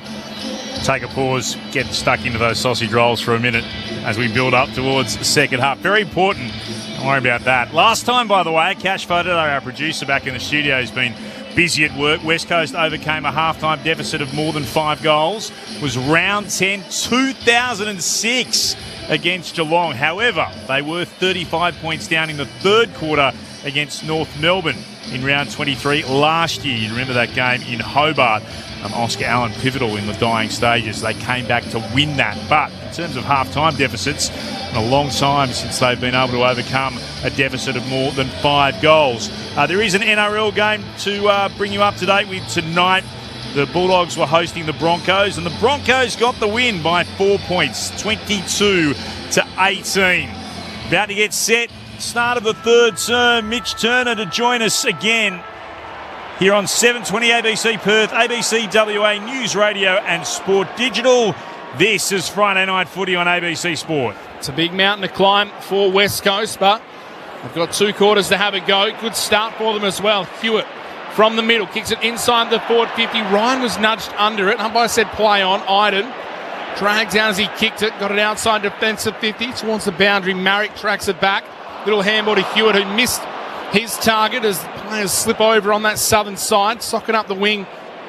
Spilt by McCarthy. Marrick comes crashing in close to the boundary line for West Coast. His tackle, and they'll reset. Just a couple metres in from the boundary on the southern side of Perth Stadium. 2 rucks will go at it. Kieran Briggs and the former Giant in Matt Flynn. Briggs won it down, coming through Tom Green. Through traffic, handball went straight to Brady Hoff. Was able to find some space, then get it to Flynn, who did well to step around and get a kick towards half-forward, flying high. From behind was Brockman. It came down, though, to Himmelberg, and now the Giants go through hands. This is how they like to do it. They like to run. Bedford takes a bounce through the middle of Perth Stadium, kicks it inside the forward 50. Harry Edwards in front for West Coast, harassed by a couple of Giants over the top of the ball. And the umpire, rightfully so, says there was no prize, so it'll be balled up 40 metres out, directly in front of GWS's goal. Their first real attacking foray of this second half. Briggs taps it out into space. Toby Green pounces, kicks on the left and misses. Couldn't bring it back enough. It's a minor score to open proceedings in this second half. 8-7-55 the Giants. 3-1-19 West Coast. 90 seconds played in this third term Friday Night Footy on ABC Sport. So a clear 6 goals now as the Eagles through McCarthy. Bring it up through the middle. They take a bounce and then a second. It's adventurous from McCarthy. And the kick goes in the direction of Ryan. The spoil came from Aliir at the back, but it's spilled down to Harley Reid. Immediately gathers, kicks inside forward 50. Holding decision being called. And West Coast will know it's going to go the other way. The Giants will get the free kick and they take the advantage through Callaghan, through Aliir. Moves it on to Kelly. Kicks down the southern wing. Can't find a target. Edwards is able to pick it up. Goes short for the Eagles to Marek, and he marks just forward of the centre wing. Southern side of the ground to Kelly. Inboard pass is dangerous. He wanted Bo Allen. Wanting it more, though, was Brown. Knocked it down and then Hack kicks it towards right half forward. Ginbey against Cadman. Cadman tries to protect the football. Going through, picked up then by Hall. Was able to work it out again in the direction of Shanahan, and he'll move it on once more to Hoff, who has it on centre wing, right beneath our broadcast position. He'll trundle around and put it with the right boot. Kicking inside forward 50. Alir flew. Won it to ground. Fonte got back there. Takes a bounce. Brockman almost got him. Fonte arched the back and got away. Hand passes to Kelly in the left back pocket. Kicks around the body. It'll tumble past Stringer. He's right next to the boundary line. It's going to be a throw-in. Eagles fans wanted deliberate. Not under those circumstances. Stringer was right there, throwing the call left half back. Bridget Lacey's downstairs. Aaron Cadman's just come to the bench looking worse for where he looked like he won a cocked one right in the back. He's just getting checked out by the physios. Bridget Lacey will keep an eye on that one. Down on the boundary. Ball tossed back in on the opposite side, southern wing, and it's knocked back towards the boundary.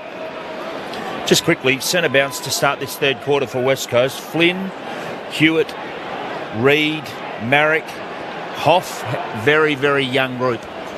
Bridget Lacey downstairs. And just as I was saying, that West Coast have jumped with their sub. Looks like Jack Williams is taking his place at the back of the bench, and Malachi Champion should be getting his chance soon. The kid from Kalgoorlie on for his debut. Ball tossed back in, and Eagle has gone down off the ball. It's Harley Reid as the ball bobbles around about 10 metres away from him. Tom Green kicks it forward, bouncing ball down the southern side. Coming from one way is Riccardi. Tapped it straight, though, to Brock. Now West Coast have it back. Marek to McCarthy. Short kick to Hoff. We're going to have to stop the play here. Clint, you've had an eye on it. Forward of the ball. Harley Reid's been down. Not sure what happened, but he went down off that contest. He's in real strife, and I didn't see the replay, and the way he's got up suggests that he may have copped a very nasty blow. Somewhere where you don't want to. I can't see anything else. He hasn't pointed to anything else. He was in the hands of the trainers, and he seemed to suggest that he was in strife, but he didn't want to go off. Didn't look like anything other than maybe just caught one. And immediately there's a bit of push and shove between Reid and Tom Green, who went across to him. And Hewitt's gone to lend some support for the Eagles as play continues. The kick from centre wing. Kicks towards right half forward. Offhand spills down towards Ash. Tried to get it to Bedford. Immediately taken aground by Brock. Spilled out to Kelly. Kelly then worked it on towards Flynn, and Flynn kicks inside forward 50 and finds Angwin, who marks defensively. Heads in the direction of right half back, and then Brown has been infringed. Goes against Bo Allen here, and Brown will have it at right half back. 8-7-55 the Giants, 3-1-19 the Eagles, 5 gone in the third. It was a hard left elbow from Tom Green around the stoppage to the chest midsection of Harley Reid that took him to ground. Had a lot of force. We'll wait and see what happens. Another Eagle is down on the wing in the form of Harry Edwards as they run through the middle of the ground through Kelly. Kick towards half forward. Cripps flies again over Fonte. Can't mark. Item there first. Took too long.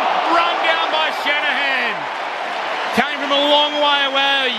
The Eagles youngster ran him down and will have a set shot and kick from about 50 metres out, almost directly in front. Dare I say, shades of little Josh Tracy with the run down from behind. Definitely hit him with the same velocity. That's what you love to see from the big key forwards, though, isn't it? Exactly. Yeah, defensive mindset. Get down to Bridget Lacey shortly. Jobe Shanahan is a pretty nice kick at the footy. Already had one crack tonight. Didn't make the distance. In game number 2, looking for goal number 2. Shanahan from just inside 50, strikes it pure, strikes it perfectly. They may have found one, the Eagles. Jobe Shanahan showing all the signs of a high-quality AFL footballer. Gets his first goal of the night. The Eagles move to 4-1-25. The Giants 8-7-55. Margin 30 points. 7 minutes into the third. Bridget Lacey is on the boundary. Yeah, and while all that was happening, just before Jobe made that tackle, Malachi Champion made his way onto the ground and right into the West Coast forward 50. He does look to be giving away a bit of height to the GWS defender, so interesting to see how he goes. And Aaron Cadman looks to be fine after getting a bit of work on that back. He's heading back to full forward for GWS. Well, Malachi looks like he's found his spot out on the left forward flank, and so Himmelberg looks to be making his way over to him. The fair height differential. Just seen some replays. Now, Harley Reid gave a little short one into the mid-rift of Tom Green in the centre circles, and then Tom Green paid back, which you spotted, Mitch Turner, and that's the reason why it's gone on between those two. So Harley Reid fighting a few battles tonight. He gets the ball from the restart too for the Eagles, kicks it inside forward 50, bounces on. No one can take it cleanly. Players are over the top of this. The umpire surely will call it up. He will, or she will, because it's Eleni Fee in there. And they'll be balling up inside the forward 50. Inside 50s to start the quarter, 6-1 in the favour of West Coast. Riccardi won it down. Reid wanted it, couldn't gather. Spills out the side to Graham for the Eagles. Hands it on. There is Champion. His first kick was smothered. Up into the air. Buckley gathered. Got it out towards Kelly. Short pass to Ralston. His kick was poor. Ash couldn't mark. Getting in there. Hewitt. Hand pass back to Reid. Lost his footing. Came out again to Aliir. Got rid of it before he was tackled by Brockman. O'Halloran moves it through the middle. Here's Jones. Jones from the logo, commentary wing, kicking out to Cadman, sliding forward, he marks. Bounces up and wheels around onto his left. He'll send it towards full forward. Stringer in front, takes the mark, hands it on to Jones, running by. He'll put it into the second tier. From the goal square, he's got his second. The kid under the lid, giving GWS plenty to get excited about as they've kicked their ninth. 9-7-61 the Giants, 4-1-25 the Eagles, 9 gone in the third. Bridget Lacey's downstairs. Yeah, Darcy Jones, obviously a local boy, Swan District's boy, and he does have his own little fan club here tonight. They're at the wrong end of the ground at the moment, given he's kicked two at the other end, but they're in the Graham Farmer Freeway end in the pocket, and they're all wearing the orange lids, just like Darcy, so they're looking resplendent and they're up on their feet just then. Well, Aaron Cadman managed to escape the close checking of Ruben Jinby, who's been the master of that duel this evening. Delivered a long ball in, and McCarthy was unconvincing in the one-on-one. Stringer's powerful, but that's an area of the game that McCarthy's going to have to improve in. They look good down in that pocket, as Bridget Lacey pointed out. A number of lids, not all of them kids, people of all ages, both men and women down there supporting Darcy Jones. I drove past her. Someone wearing a number 2 GWS Guernsey on the way to the ground today. A lot of support for the kid in the lid. Out of the middle, Tom Green got it for the Giants. The kick goes inside 50 from Ralston. Punched away, falls in the hands of Brock under a bit of pressure. His handball was straight to Callum Brown, who had the composure to go short. Finds Stringer. He's trying to get it to a teammate. Instead, plays on, kicks it into the goal square. Mark taken by Cadman. He was trying to find Krzyzewski, I think it was, and he was corralled in the pocket, and in the end he finds Cadman in the goal square to make a certainty of it.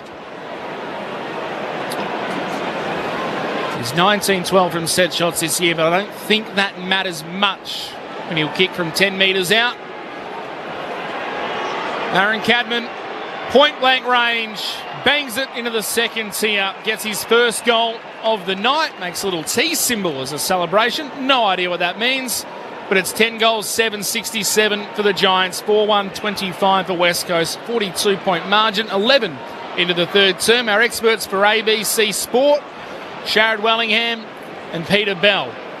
Really unselfish play from Jake Stringer, because he was trying to pass off to his teammate initially.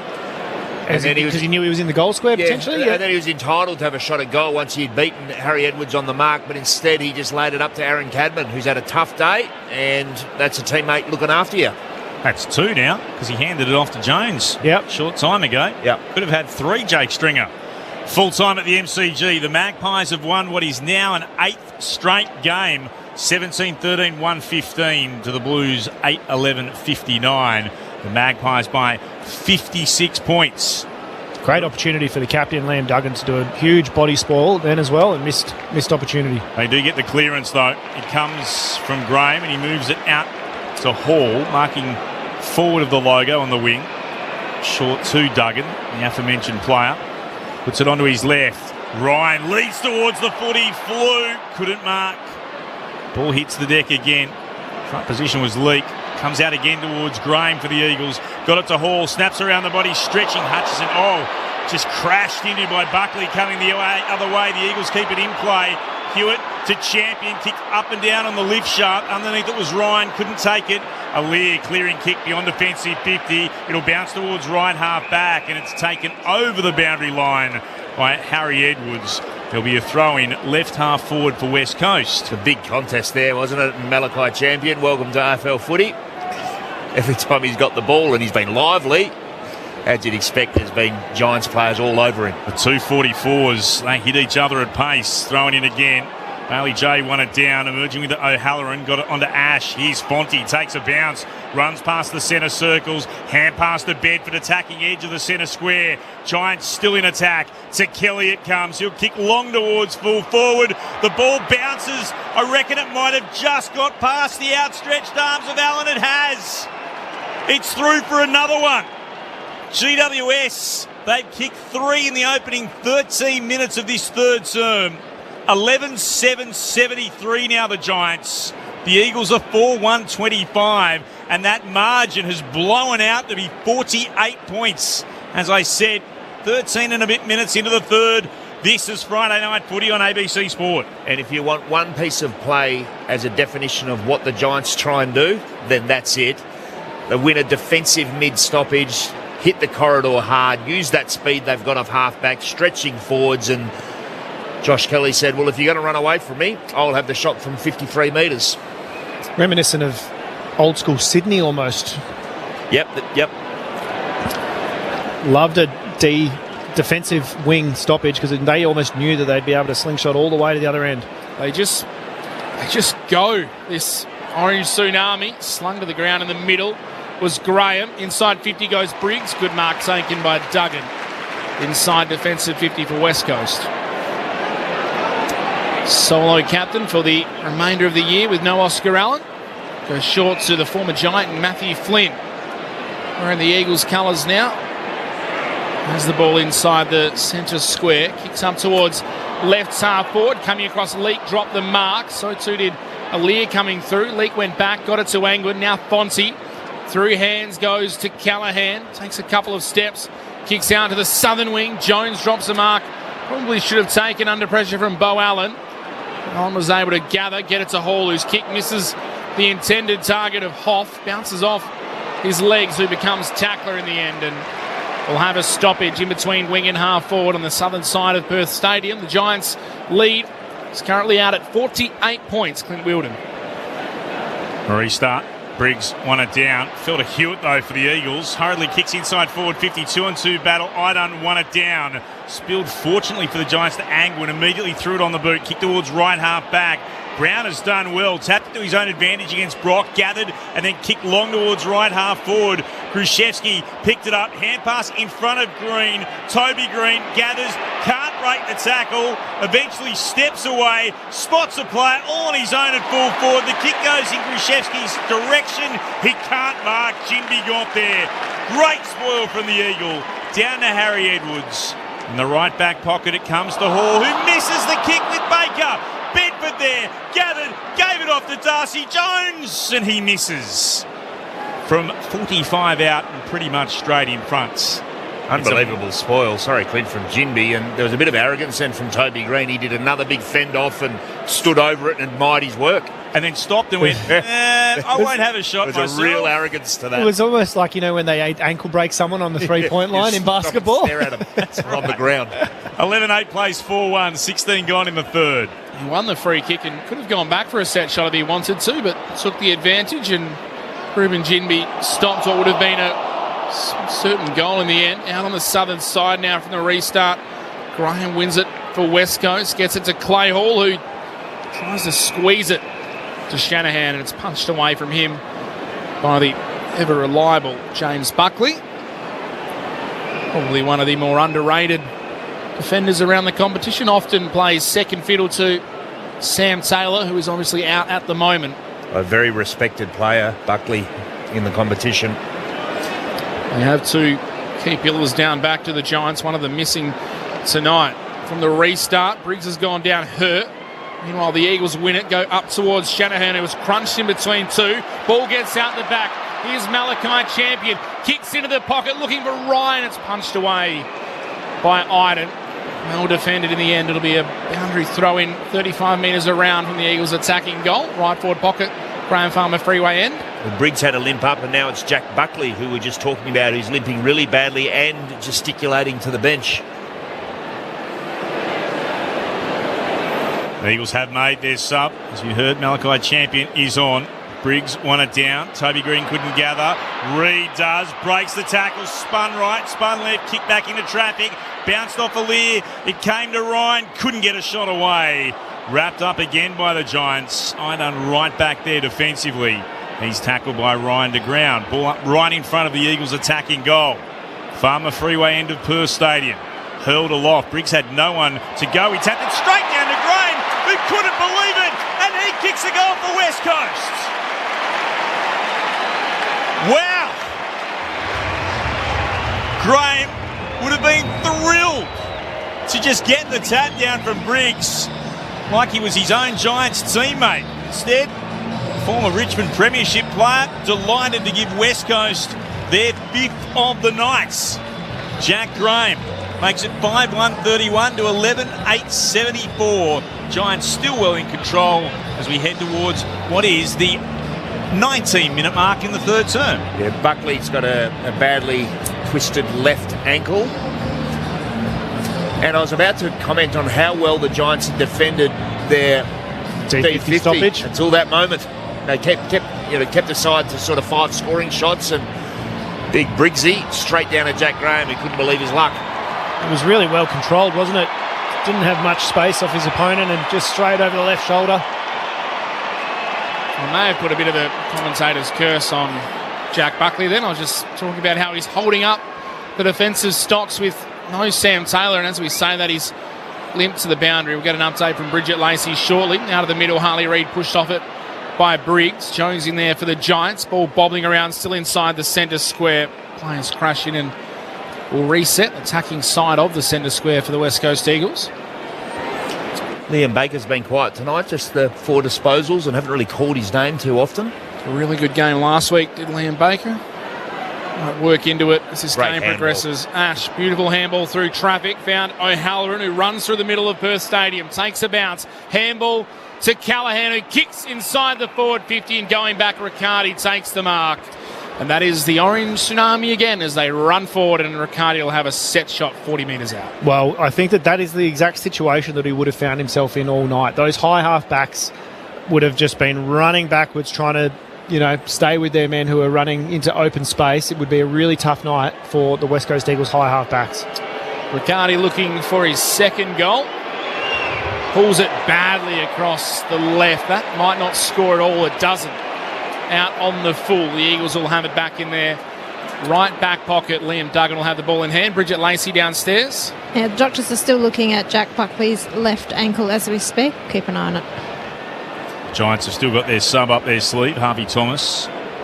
G'day to Scotty from Como, listening from Dongying in China via the ABC Listen app. Thanks for getting in touch. 0437 922 720. Or, of course, if you're on the app, just push the button and you're on the right page. Giants have got the ball back through Briggs, left half forward, kicks deep inside the attacking 50. Cadman flew off his hands, and then he's given away a free kick here, I would have thought. Yes, he has. He took Baker high. Liam Baker, as you mentioned, had a terrific game last week. 35 touches, has been quite a tonight for the Eagles. Gets the free kick at right fullback for West Coast and sends it towards right halfback. Big group of players there. No mark taken. Came down to Hall. Got tackled. Ball jarred out. Hutchison hand passed over his shoulder. Didn't know who was there. The answer was 3 Giants, and Ash picks it up. Not sure where to go immediately. Sends it in the direction of Callaghan, who marks just as Kelly comes towards him. He's got it on the defensive point of the centre square at left half back for GWS. 11-8 plays 5-1. 22 gone in this third term. Giants in control. Kick to the outer side. On the Tom Green, spoiled by Flynn in front, spills out the side, and then Flynn follows up by tackling Fonte into the deck over the boundary line on centre wing, southern side of the ground. Not quite as big as we've seen recent crowds for the West Coast Eagles. We always understand the challenges of getting here on a Thursday and Friday night in Perth with public transport, but still upwards of 35,000 or so. Thrown in again. Briggs in front of Flint. Briggs won it down. Trying to get there was Tom Green, and Harley Reid tackles him over the boundary line. There's no afters this time. Gets a little pat on the back for Graham for his troubles. He's spun in again. Just forward of the wing for the West Coast Eagles. The rucks lock arms. Briggs with the telling tap, but it comes down to the Eagles through Hall. Wheels around onto his left, gets kick away towards right half forward. Bailey J couldn't mark. Kelly tries to shovel a hand pass forward. Brockman goes after it. Bedford coming the other way. Picked it up, spun out of trouble. Hands it off to Tom Green. Beautiful hand pass to Leak across half back. Through Fonte. The kick grubbers its way along the ground inside forward 50. Bo Allen got it, got tackled, had to get rid of it. Picked up by Ralston. He's wrapped up. 51 from goal. 45-degree angle to the right. Bo Allen's got him. Ball up the call, right half forward for the Giants, who still lead comfortably on the scoreboard by 43 points. 24 gone in the third.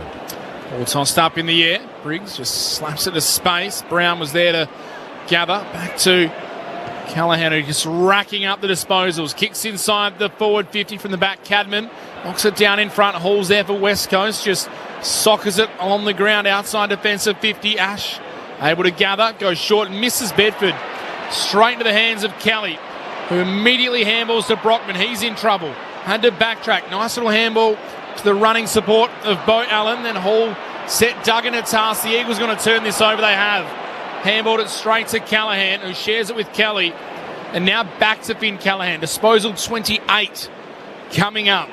We haven't even reached three-quarter time yet. And Callaghan has 29. Toby Green, the recipient. He played on, ran into trouble, was smothered by Duggan, the two captains going at it 55 metres out from the Giants' goal, and then a let off for West Coast as Baker gets Josh Kelly high. And now to be 50, and I imagine that might be for a bit of verbal that came from Liam Baker. He gave a fair spray by the looks of it down the binocular lenses to the umpire, and he may have had half a point. I'm not sure he got Josh Kelly that high in the end. Doesn't matter, you can't point and kind of remonstrate with the umpires. The umpire marches Josh Kelly all the way to the goal line, and that is goal number 2 for Josh Kelly. Goal number 12 for the Giants, 12-8-80 GWS. The West Coast Eagles are 5-1-31. The margin's out to 49 points, 25 gone in the third. Bridget Lacey is downstairs for ABC Sport.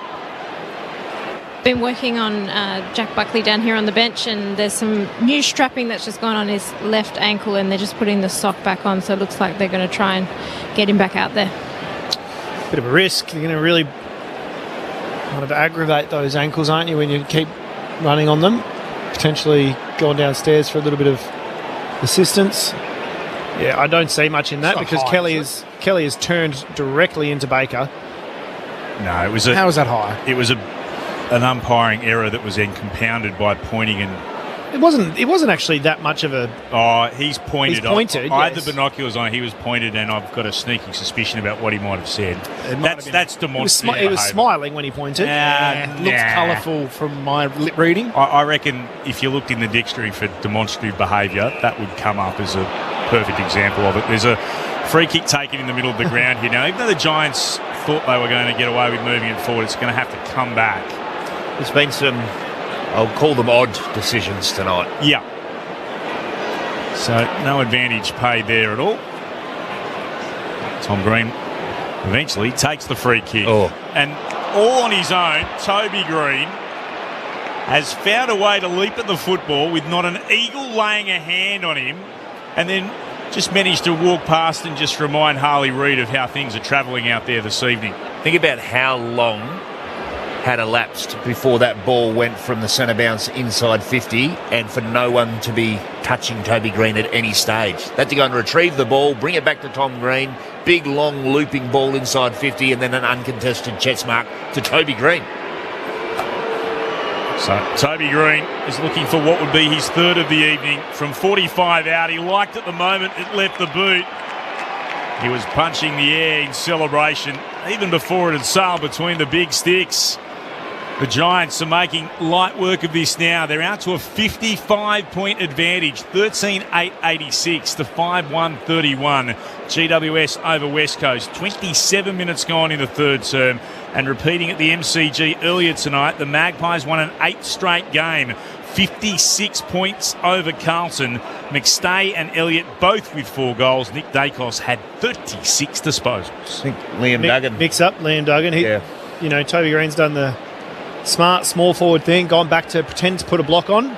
So there was a handover that didn't happen. Yeah. Duggan's gone out and trying to go to the space where he thought Green would end up going into and lost him. Bridget Lacey downstairs. Jack Buckley did 2 very unconvincing jog-throughs on the boundary, and he's moved to the back of the bench, and Harvey Thomas is going to enter this game for GWS. All right, we'll watch that space with Jack Buckley's ankle injury. Looks like he might be out of the game. The Giants go inside 50. Jimby got it, turns it over. Stringer dances around an opponent. Handball to Ralston. Snap on goal from 45. Won't be able to bend it back. It's across the face to the right. Minus score. 13-9-87 the Giants. 5-1-31 the Eagles. 28.5 minutes gone in the third. And Duggan goes on a little run with the kicking duties and sends it beyond defensive 50. It's kept in play by the Giants. Spills out to Hewitt. Shared it around with Shanahan. Now to Champion. Broke a tackle and found Reid with the kick, and he marks. Reid from right on centre wing. Spears the kick towards Graham, who marks. Eagles streaming forward. Graham has spotted one. All he had to do was make the kick perfect, and he did to Hoff. Floated it over the top to Hoff, who marks in the left forward pocket. And Hoff can have a shot. It is a tight angle, though. He'll start with his boots of his approach on the boundary line. He'll kick from right on 50. Quite like his chances from here.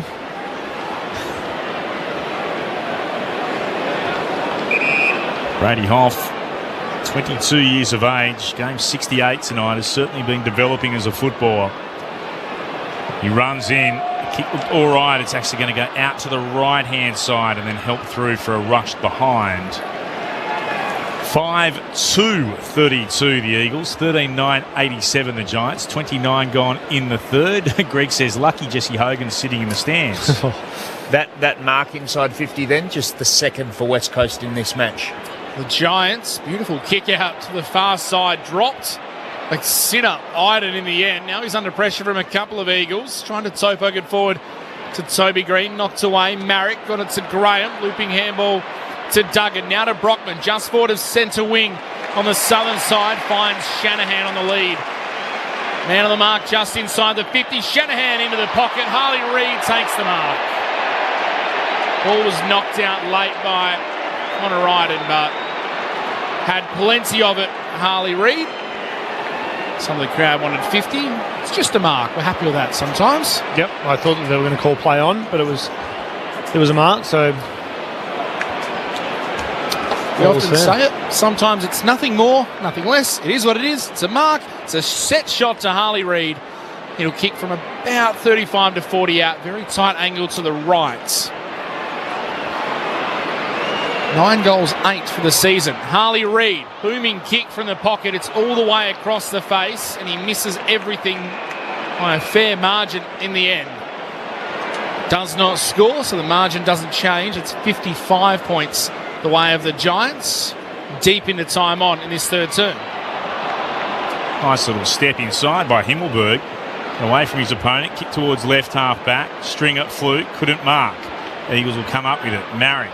Duggan, Brockman, almost run down, got it to Hoff, he was tackled, have it straight to Stringer, couldn't believe his luck, to Callaghan, to Tom Green running by, kicks the Giants towards centre half forward, here's Toby Green, he'll wheel around, put it deep inside forward, 50, Gruszewski went, couldn't mark, ball on the deck, Baker to mop up for West Coast, to Edwards, and then he'll steer it beyond defensive 50 to Cripps, and he marks it left half back.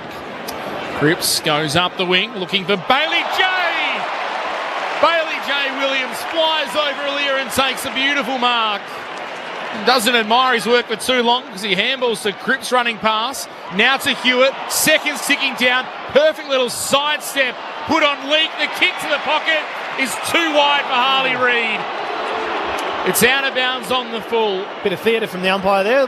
Took a little while to let the crowd know. I thought it was out of bounds. I thought he wasn't going to call it, but from my angle, it looks close.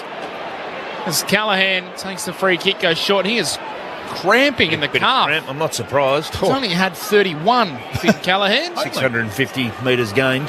He goes short to Himmelberg in the right back pocket. Seconds ticking down in this third quarter. Himmelberg up the line. It's punched out of bounds by Bailey Williams, who just shakes the knuckles on a pretty chilly night here in Perth on a rare Friday night game for the Eagles. So there's only a couple of seconds left for the three-quarter time siren will sound.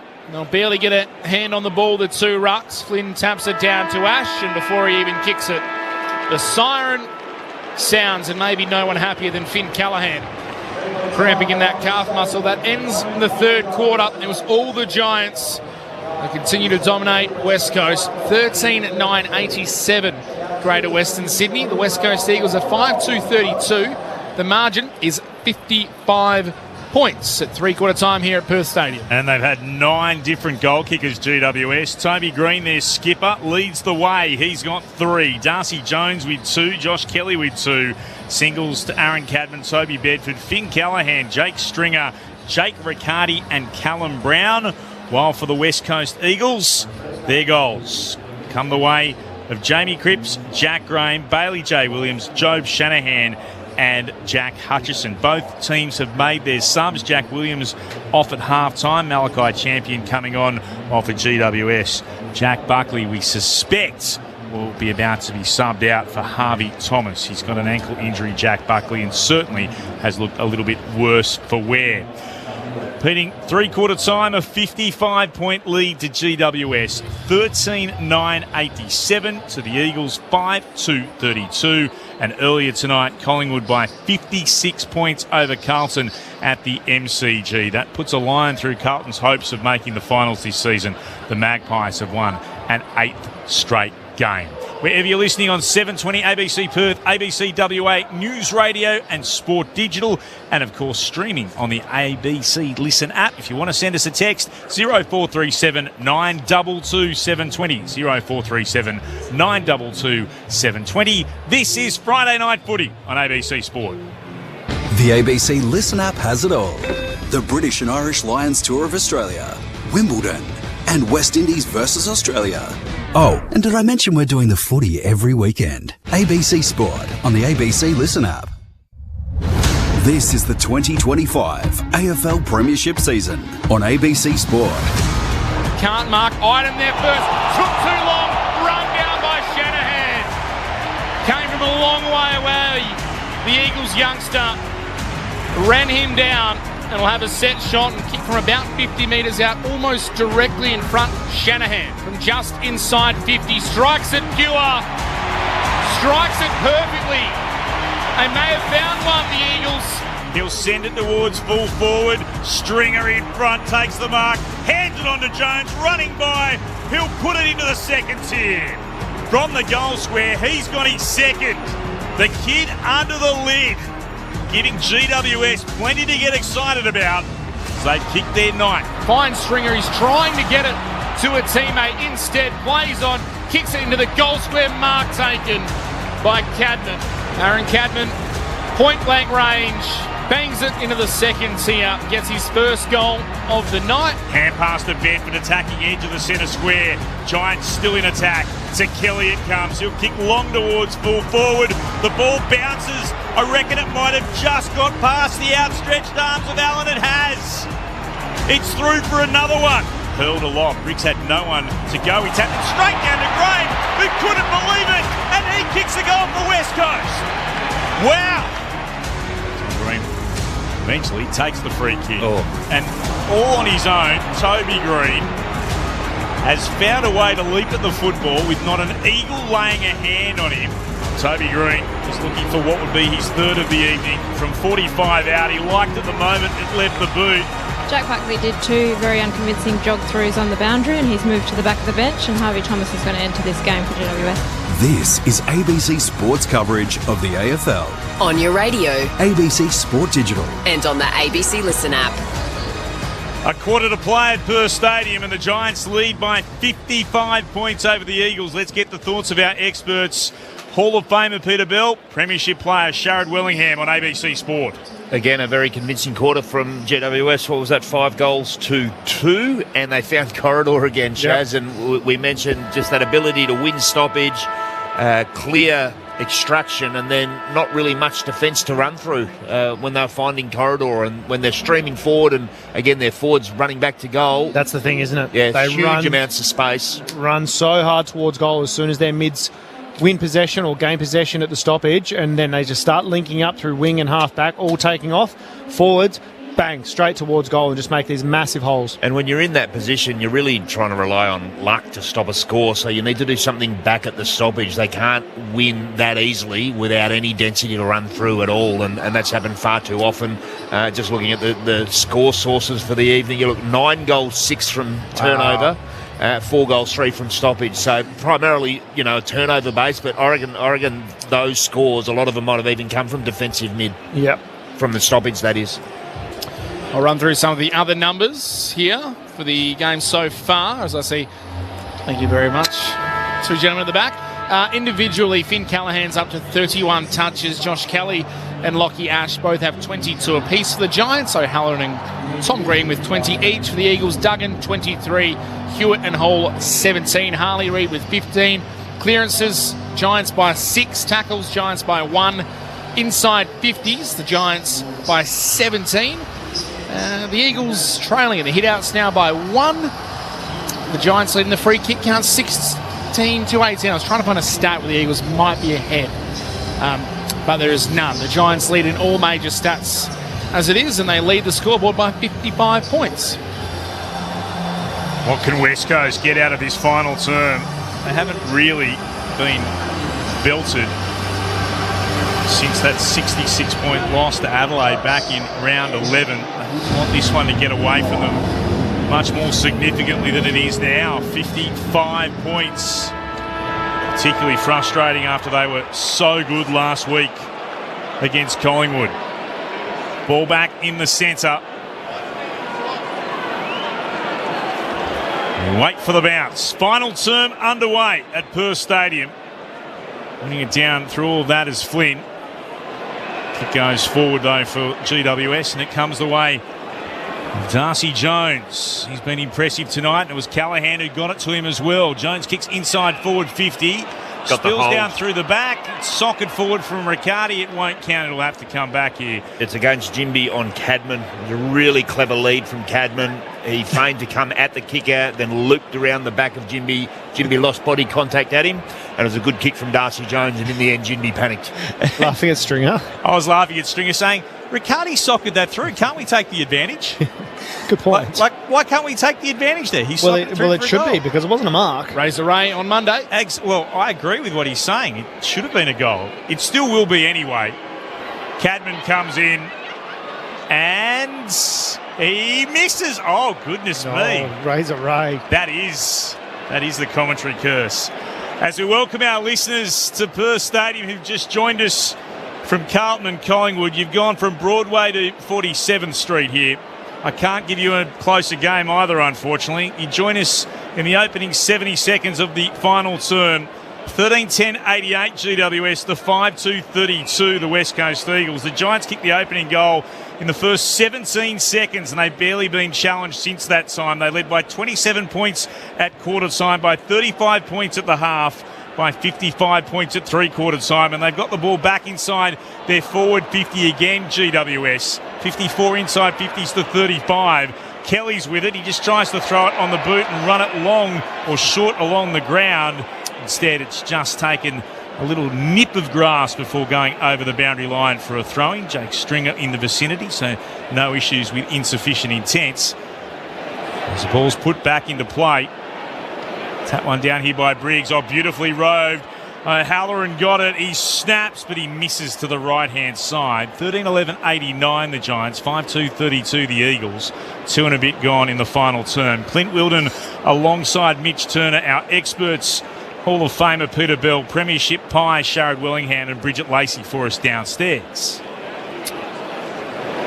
Just joining us, Finn Callaghan, 32 disposals of the Giants, leads all comers on the ground.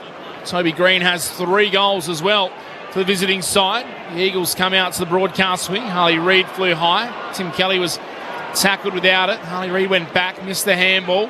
Himmelberg for the Giants, got it to Kelly. There's another one for Callaghan, kicks it inside the forward 50, backing back.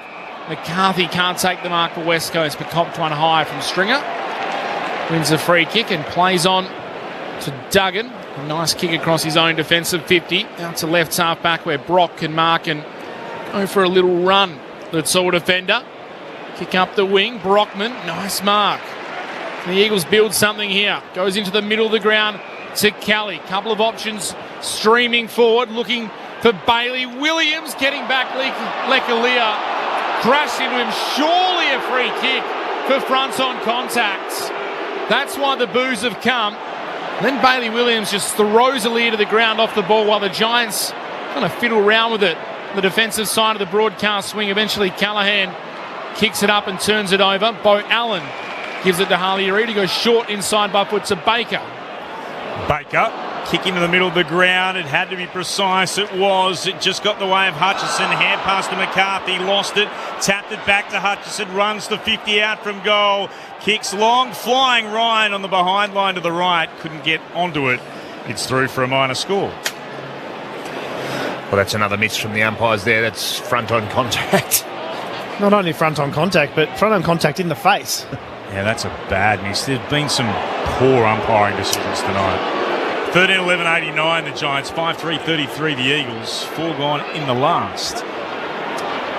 Some of those will be explained on Extra Time on Monday night here in the West, or Sport Digital in the eastern states. Oh, no, it's on. Wimbledon's on at the moment. Oh, that's right. ABC Perth on the Listen app. Listen app, yep. You can find ABC Perth, and Ray Chamberlain will explain some of these decisions to Peter Bell and Clint Wilden. The Eagles, meanwhile, have won the ball back. Duggan, inside 50, cut off by Iden, who marks the juggling attempt.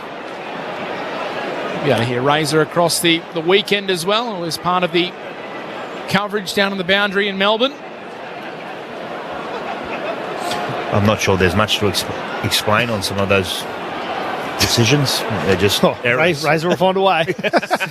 That is true. Sometimes you just say, that was wrong. Let's move on as the kick goes up the wing and West Coast have won it back. The former Giant in Matthew Flynn takes the intercept mark just backward of centre wing on the southern side of Perth Stadium. We'll send it back towards left half forward. Flying in front, Bailey Williams. Again punched away by Lekalia. Falls down to Brockman, trying to handball it into the path of Cripps. Knocked away from him, then goes back in. Little handball to Baker. Spills past both Josh Kelly and Liam Wright and ends up with Himmelberg, whose tumbling kick outside 50 finds Marrick. Handballs forward to Clay Hall. Handball to Harley Reid. 55 out. Feeds it to Duggan. Tries to take possession. Tom Green stands in the way. High kick up in the air. Punch back inside 50 by Reid. Now Ashton kick to the southern wing. Clearing kick and a good mark out there too to Cadman.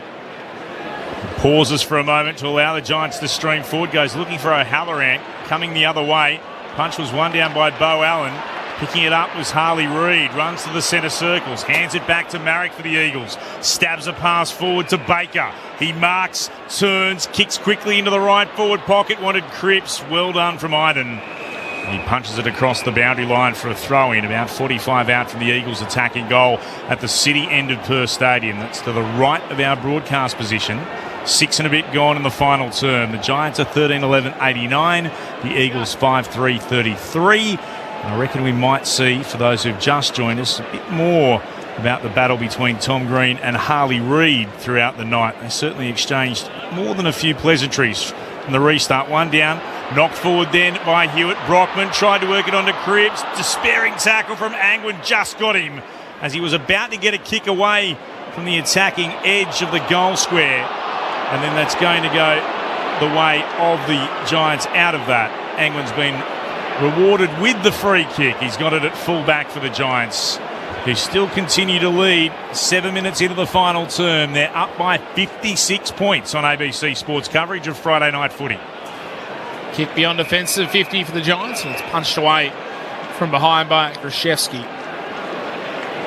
So the boundary throw-in, and 65 metres around from the Eagles' attacking goal.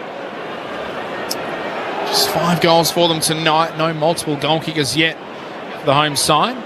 Ball spun back in, tapped to the front. Bedford grabbed it, gave it to O'Halloran. His kick up towards half-forward, read better by Sandy Brock, who takes the mark and then goes dangerously into the middle of the ground, straight to Stringer in front of the centre circle. Kicks a tumbling, floating ball inside 50. Somehow gets through to Darcy Jones, puts on the Jets, snaps towards goal and misses to the right-hand side. Was looking for his third, Darcy Jones. Couldn't make it happen. 13, 12 and 90 the Giants. 5-3, 33 the Eagles. The crowd, 38,152. 38,152 here. Friday Night Footy in the West. Marrick kicks to a pack at right half back.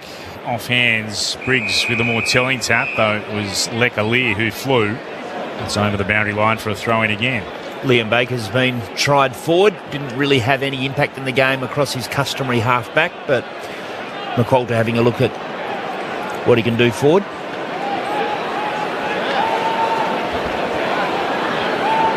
Callaghan, 34 disposals. He's currently having a rest on the bench alongside Kelly with 25. He's the second most of the Giants. Duggan with 25 of the Eagles. As Reid from the restart sweeps a hand pass forward.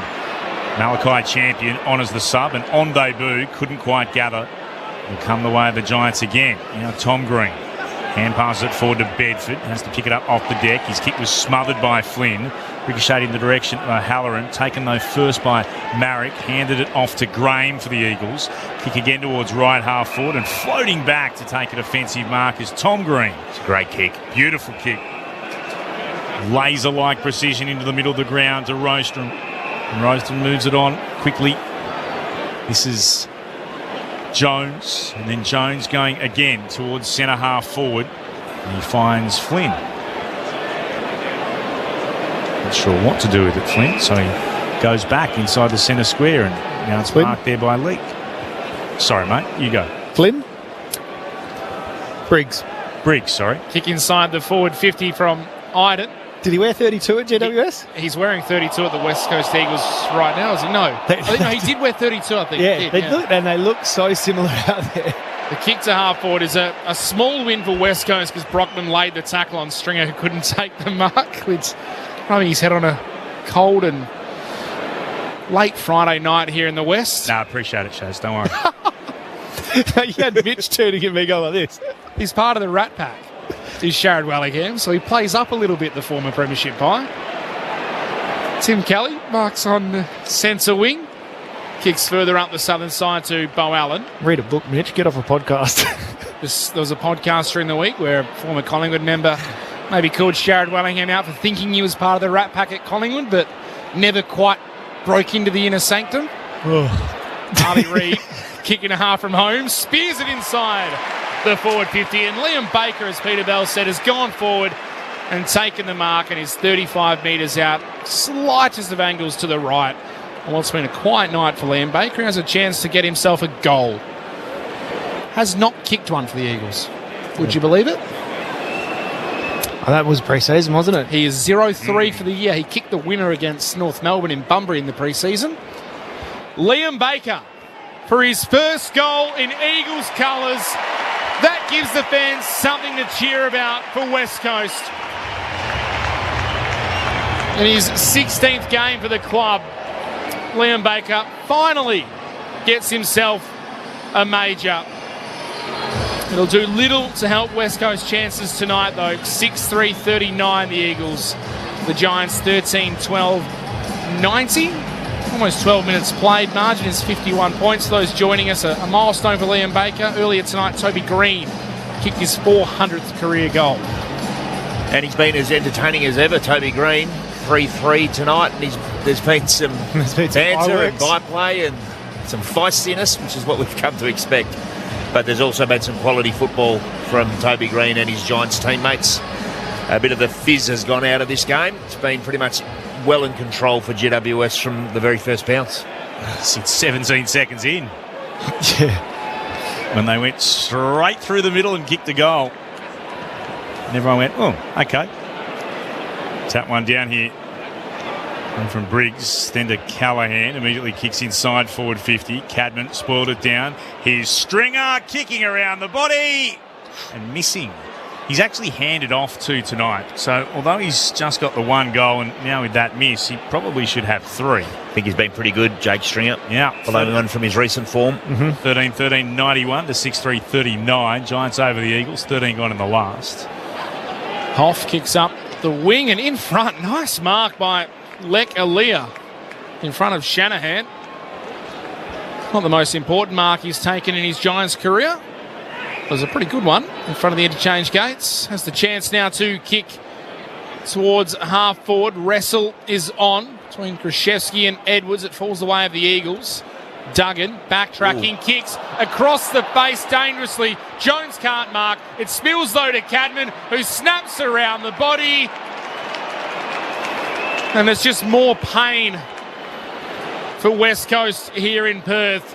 Cadman gets his second. Is that correct? Second? Is that right? Second goal for Aaron Cadman, who's had a somewhat of a quiet night, but he'll like getting that one on the board. It's 14-13-97 the Giants, 6-3-39 the Eagles. Margin back to 58 points before we get to Sharad Wellingham and Peter Bell. Bridget Lacey on the boundary. Just a question for Sharad and Belly. Jack Williams was subbed out tactically early in the third quarter and has just been sitting at the back of the bench with the jacket on looking miserable. And obviously we know Jack Buckley has an ankle injury as well. He's sitting with the jacket on at the back of the bench. Would there be any reason why you couldn't nip off for a quick hot shower and get off early as the sub, or is that not the done thing, guys? Probably just potentially have a shower, but you'd be returning to the back of the bench. Yeah, it's the look of it. You're there to support your teammates. Absolutely. And there's some rules around it as well. Not a great bounce. No one went towards it. Callahan's happy to go and gather it, though, for the Giants. His hand pass was straight to Cripps, and he's tackled to ground. Wrapped up in by Harvey Thomas. Perfect execution with that tackle, wasn't it? Had the arm pinned and... He gets the free kick. It comes to Ash. Then to Angwin.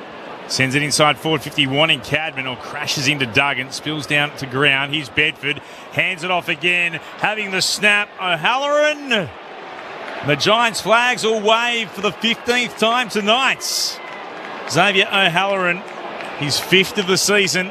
GWS 15-13, 103 to the Eagles, 6-3-39, 15 gone in the last. It's becoming a shellacking now. 64 points in favour of GWS here on Friday Night Footy on ABC Sport. And he's been pretty good, He's O'Halloran. been really good, hasn't he? Yep. I was checking his clearance numbers. He's only had the 5. I thought that he had like a dozen. His impact at the stoppages has been really noticeable. His exiting and use of the wings and the half-backs coming, it's really fueled their ball movement, hasn't it? Yep. And the 9 ground ball gets, he's provided a bit of bite around contest, and what's that, one goal 2 as well. He set up a few, but they've had very even contributors across the board, the Giants. Be very pleased, Adam Kingsley.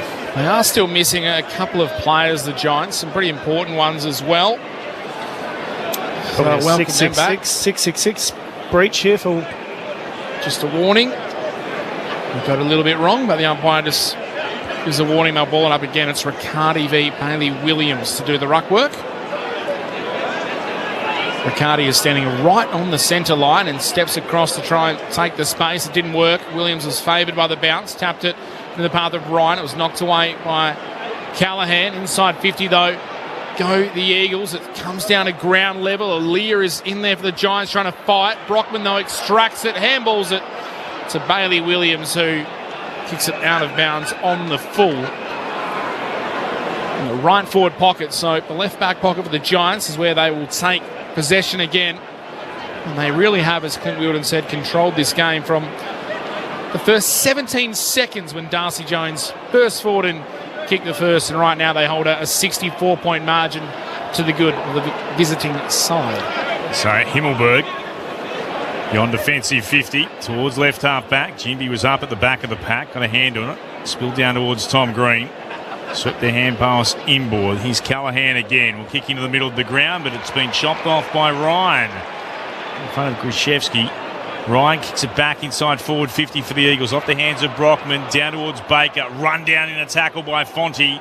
Ball's there to be won. Angwin got it off to Kelly. Kicked straight into traffic. Spilled out to Alir. One, don't argue, then turned and was tackled, and that must be holding the ball and is. He took on a tackler, so there was the prior, and then turned back into traffic and got wrapped up. And this will be a chance here. Shanahan to go back and have a shot at goal from 45-degree angle from 45 metres out.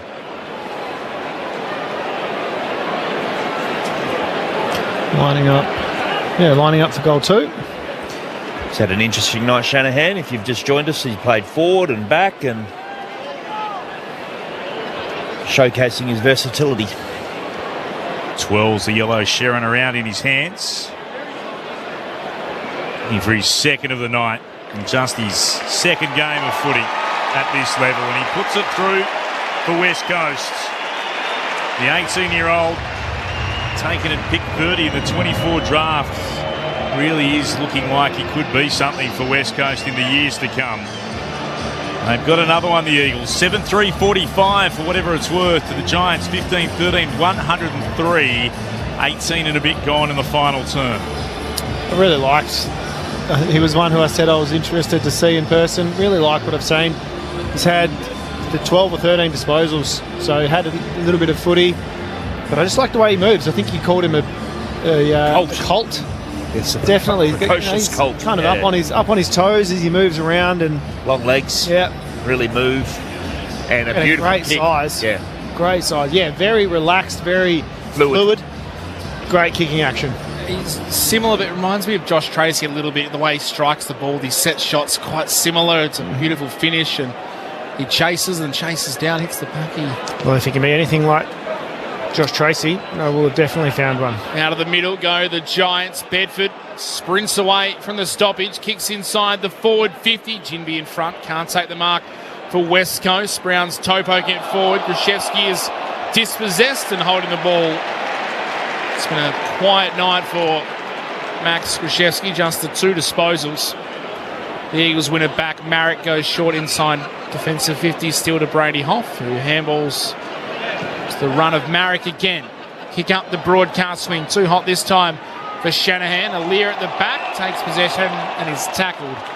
The umpire will ball it up right in front of the West Coast Eagles interchange bench as Liam Baker comes off for a rest and Elijah Hewitt stands at the front of this stoppage now.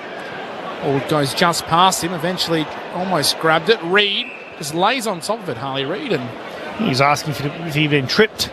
Josh Kelly laid on top of him, and they'll ball it up again, still in front of the Eagles bench as Briggs and Flynn go at it. Flynn reached over the top, down though to Tom Green, to Harley Reid, who was tackled by Lockie Ash. Ball not going anywhere. They'll ball it up almost on centre wing, broadcast side of Perth Stadium.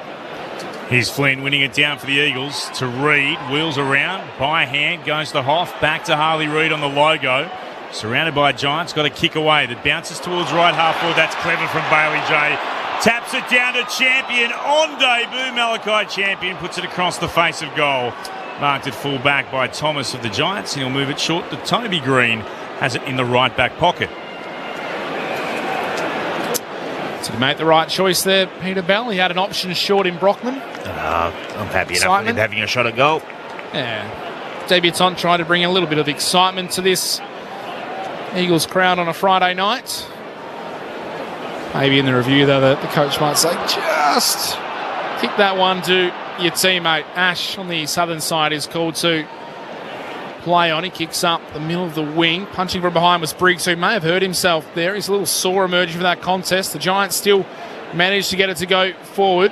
Grishevsky couldn't mark. Ginby takes possession, almost brought to ground by Toby Green. Did well, though, to get a handball to Harry Edwards, who's kick up the outer side. Was a little short for Jamie Cripps. Tried to knock it to a teammate. Instead, it was straight back to the Giants. Tom Green to Callum Brown. Handball out into the path of Lockie Ash, and the crowd jeeringly called for insufficient intent, but it will rightfully so be a boundary throw-in, 55 metres around from the Giants' goal. Bridget Lacey downstairs. Yeah, just one to watch for future weeks for GWS, but Aaron Cadman did come to the bench again looking sore, and he got his back worked on again by the physio, so it is troubling him a little bit. Ball spun in. One down by Flynn for the Eagles. Straight to a Giant who was tackled by Cripps. It's Ash who climbs up off the deck and returns it to the umpire, puts it up in the air again. Briggs won it down to Tom Green, to Bedford. Hand pass across half forward, cleverly done by Brown. Gave it off to Angwin, attacking edge of the centre square, onto Kelly. Just gets the kick away despite champions present. Kicks towards full forward, stretching for it. Grushevsky can't mark it right full forward. It's off his hands and through for a minor score. 15-14, 104 the Giants, 7-3-45 the Eagles. 22 gone in the last. Disposal 17 here for Tom McCarthy. Has the kick-out duties. Finds Brady Hoff for West Coast. Marks just beyond right half-back. Kicks it very high ball up the broadcast side. Fist came from Briggs, who's still out there despite the early knock. Got it down to Angwin. O'Halloran picks it up off ground level. Little handball to Tom Green. Short kick to Riccardi. 60 out from goal. Sees something he likes inside the forward 50. Toby Green takes the mark just inside right half forward and decides he'll go back and have a set shot for his fourth goal of the night, the Giants skipper. He's passed a couple off Toby Green tonight. He's kicked 3 goals, 3. One of the most watchable games, watchable players in the AFL, isn't he, Toby Green? Just something happens whenever he's around the footy. Yeah. When he's on, he is as good as anyone in the league, is Toby Green. He's had a pretty good night tonight, the Giants leader. The set shot is on the way. Does it have the journey? It's right to the goal line. He got touched, I reckon. Toby Green may have his fourth, but as Peter Bell and Sherrod Wellingham say, it was very tight. He may not have had the leg. Call's touched. Got to be. Group of players jumped up on the goal line for West Coast. The soft call is a behind as we see the score review, and it is just by about maybe half the goal pad. It is pretty close. A behind, though. It is on the pad, not the line, I'm fairly sure. The pad kind of becomes one with the line, so it is confirmed as a behind. So a bit of desperate defence down back by the Eagles. Save themselves another goal, and that will be 15-15, 105. The Giants, 7-3-45. The Eagles, a very neat 60 points. 10 goals the margin, 25 into the last. Lopsided games everywhere earlier tonight. The Magpies by 56 over Carlton. An 8th straight win for them. The Eagles go spearing it up the corridor. Comes to Cripps, who marks. Looks to play on quickly to Reid.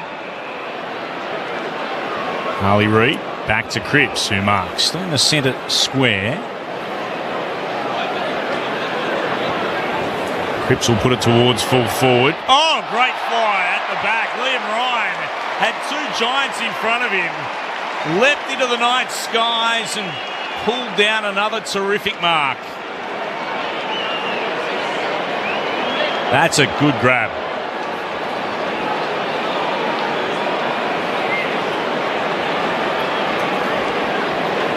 – 14 goals on the season to this point, Liam Ryan. And he's been amongst West Coast best in a pretty lean year. I think he's had some really good games and his work rate has been strong.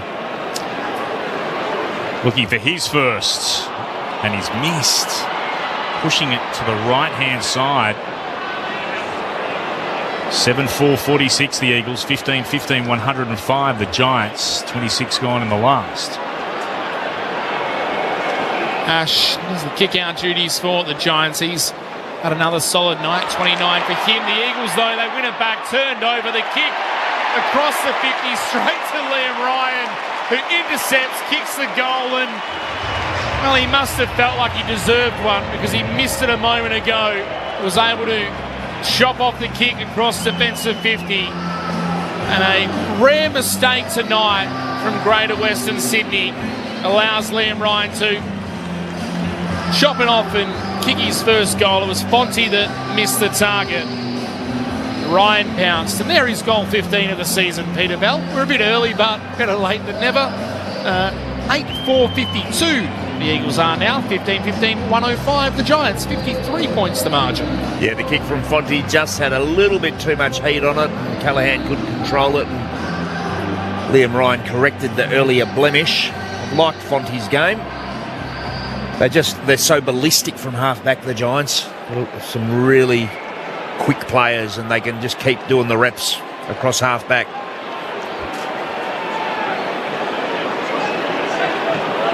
Briggs against Flynn. It's Flynn who won it down for the Eagles, went out after it again, but it ricocheted into the path of Tom Green.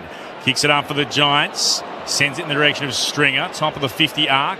Bedford gathered instead. Hand pass was meant for O'Halloran, surrounded by Eagles. He emerges through three of them. O'Halloran kicks towards goal. He's got another one. His second of the night. The Giants, with an immediate reply, put their 16th on the board.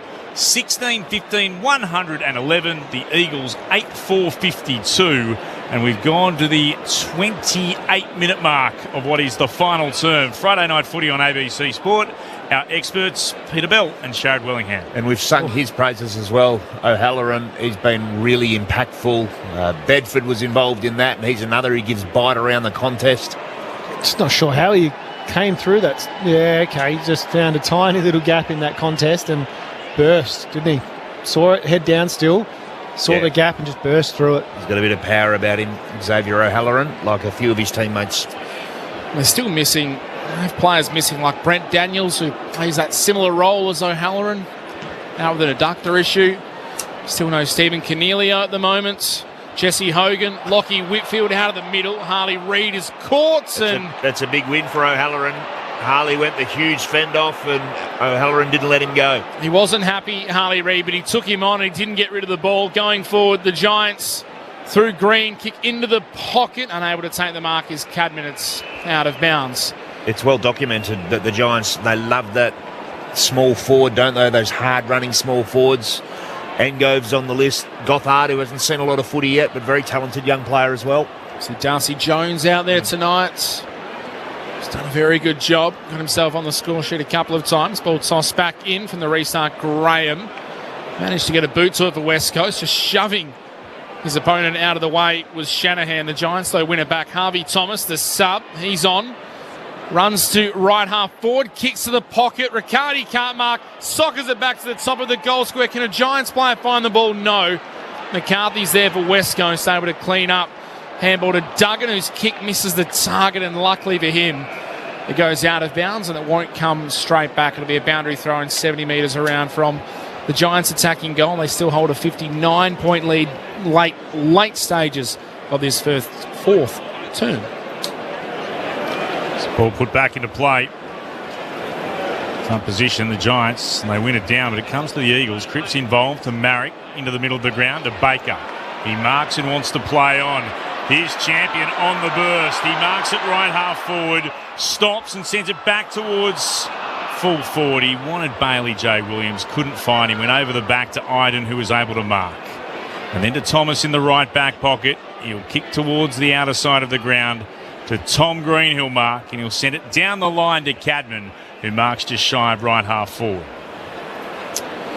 Cadman has himself a couple of goals. We'll ship it back into the middle of the southern wing to Leake, who goes out wide to Harvey Thomas, the sub. He's got plenty of energy still on for Jack Buckley, who has an ankle concern. Already missing Sam Taylor. The Giants will be keeping a close eye on that. Goes wide to Himmelberg, the kick inside forward 50 to Toby Green. He's tackled immediately by Liam Duggan, and the umpire said holding the ball. So Liam Duggan, the Eagles skipper, will win it, who this will be disposal 28 for him as he goes back inside his own defensive 50 to Harry Edwards. Continues to switch it to Sandy Brock in the right back pocket, and the seconds are ticking down in this contest. Brock kicks it to the wing. Iden will mark the ball. And the Giants, wasn't a giant task for them, but 4 points is 4 points. They come west, they take out the West Coast Eagles, and they make it 3 wins in a row. The Giants defeat West Coast by 59 points. Giants, feel the ground is shaking. The other teams are quaking in their boots before the Giants. We take the longest strides and the highest leap. We're stronger than the rest. We're the greater Western Sydney Giants. We're the biggest and the best. And we will never surrender. We'll fight until the end. We're greater than the rest.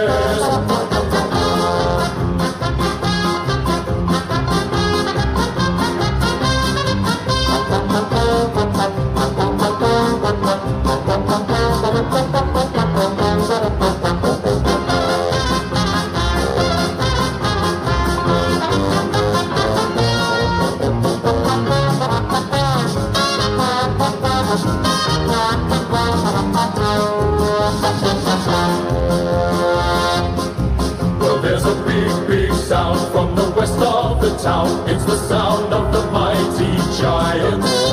Feel the ground is shaking. The other teams are quaking in their boots before the Giants. Take the longest strides and the highest leap. We're stronger than the rest. We're the greater Western Sydney Giants. We're the biggest and the best. And we will never surrender. We'll fight until the end. We're greater than the rest.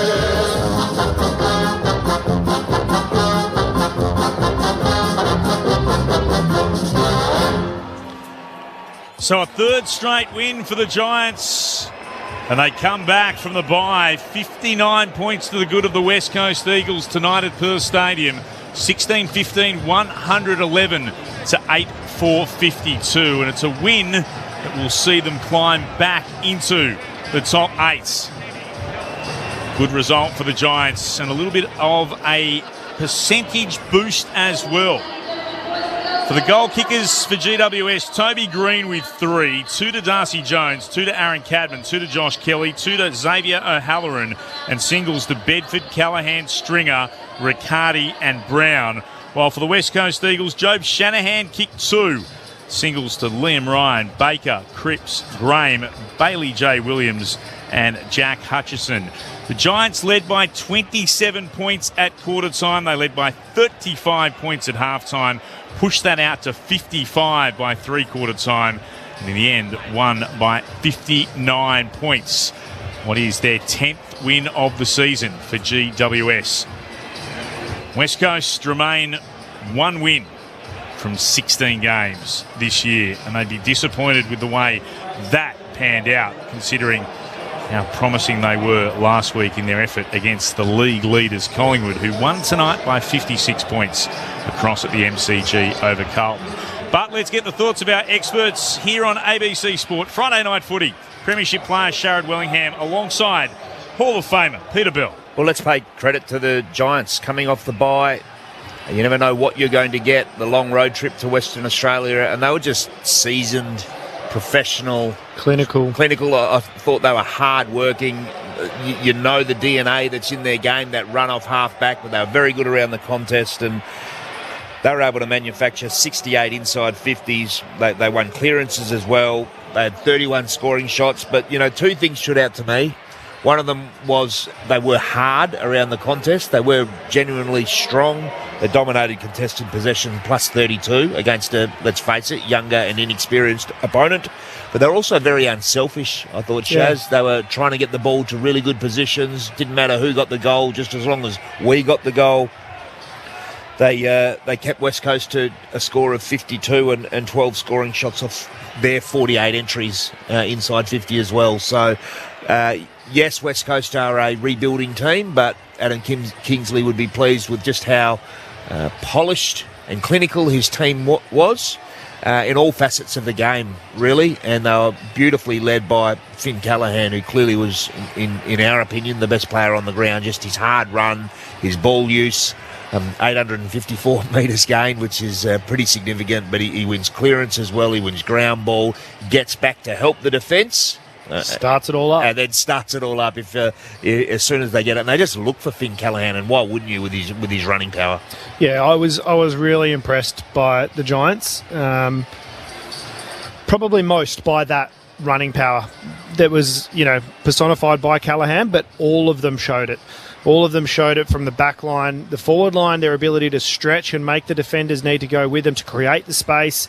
We spoke about it a couple of times during the call, but that really makes it hard for defenders to know what to do, because a lot of teams want to come forward and press aside to bring that frontal pressure. But if you do that, you're just inviting a leapfrog kind of scenario, and it's just going to end up going boing, boing, boing straight away, all the way over the top, and they're going to have one out the back. So it's a really tough situation where the job just has to get done at the source, at the stoppage, and the Giants' ability to zip it from inside contest to outside, whether it was by driving their legs and creating some space for themselves, or one or two handballs really quick, finding someone into space, and just, timing of their wings and half-backs providing run was awesome. So all based on work rate and all based on, fierceness at the contest. It's true for most sides, but particularly against the Giants. If you're a defender or even a mid before that, and you're finding that you're running back to the Giants' goal and you're chasing an opponent, it's probably too late. It's too late. You have to get it done at the source, or otherwise they're going to put you to the sword. So it's a really tough one. I was kind of thinking, what kind of coaching levers, as they say, can they pull? They might have had to just get some more numbers around the contest and really clog it up and slow it, so they weren't able to get that. They probably had to go, all right, we need to put one extra inside at the contest, and also bring up a forward so that if they do start trying to link up with, but they were just able to line up off the back of the contest. And then, even as we said, GWS, when they let the ball get inside their D50, were ready and raring to go as soon as it hit the ground. They created a contest off their backs, who weren't beaten for mine in many aerial contests. I think you said there was only the second mark inside 50 halfway through the third. Yeah, they got a few more by the end of it, up to 6 for the entirety of the game. But it's truly gone Sting. And they weren't really in dangerous areas when you think about it. They were sort of quite shallow, their marks inside 50. And I thought the Giants defended their defensive 50 exceptionally well tonight. You saw that one goal from Graham at a stoppage where Briggs tapped it straight to him. But there are a number of occasions where they were just desperate and they got a hand in, or they managed to just get a tackle in and drag a player to the ground. Really, really even performance. A few talking points out of the night as well. There was a lot of byplay between Tom Green and Harley Reid. I thought Harley tried really hard tonight, and he was physical, but there were a few moments there where little elbow jabs and a lot of that will be looked at. I don't think there's nothing that I saw that will end up with either player having any. The elbow maybe a fine, but that would be the extent of it. I couldn't see either of the two, particularly Harley. I don't think he did anything at all that will be really scrutinised. But that elbow from Tom Green maybe, but that was a retaliation for something that Harley did at the centre bounce just before it. So they would have shook hands at the end of the game and wished each other all the best, and there would have been a bit of mutual respect, I'm sure. Tom Green was really strong. He's an unbelievably strong player. I know I'm stating the obvious, but his ability to buffer physical pressure and still just get his arms up or get the handball out or get the ball to foot. That's how he gets those 9 clearances. Yeah, he's a really important player, because you mentioned inside to out. So often the inside starts with Tom Green, and he just gets it out to the runners, and they're away. The orange flash, if you like.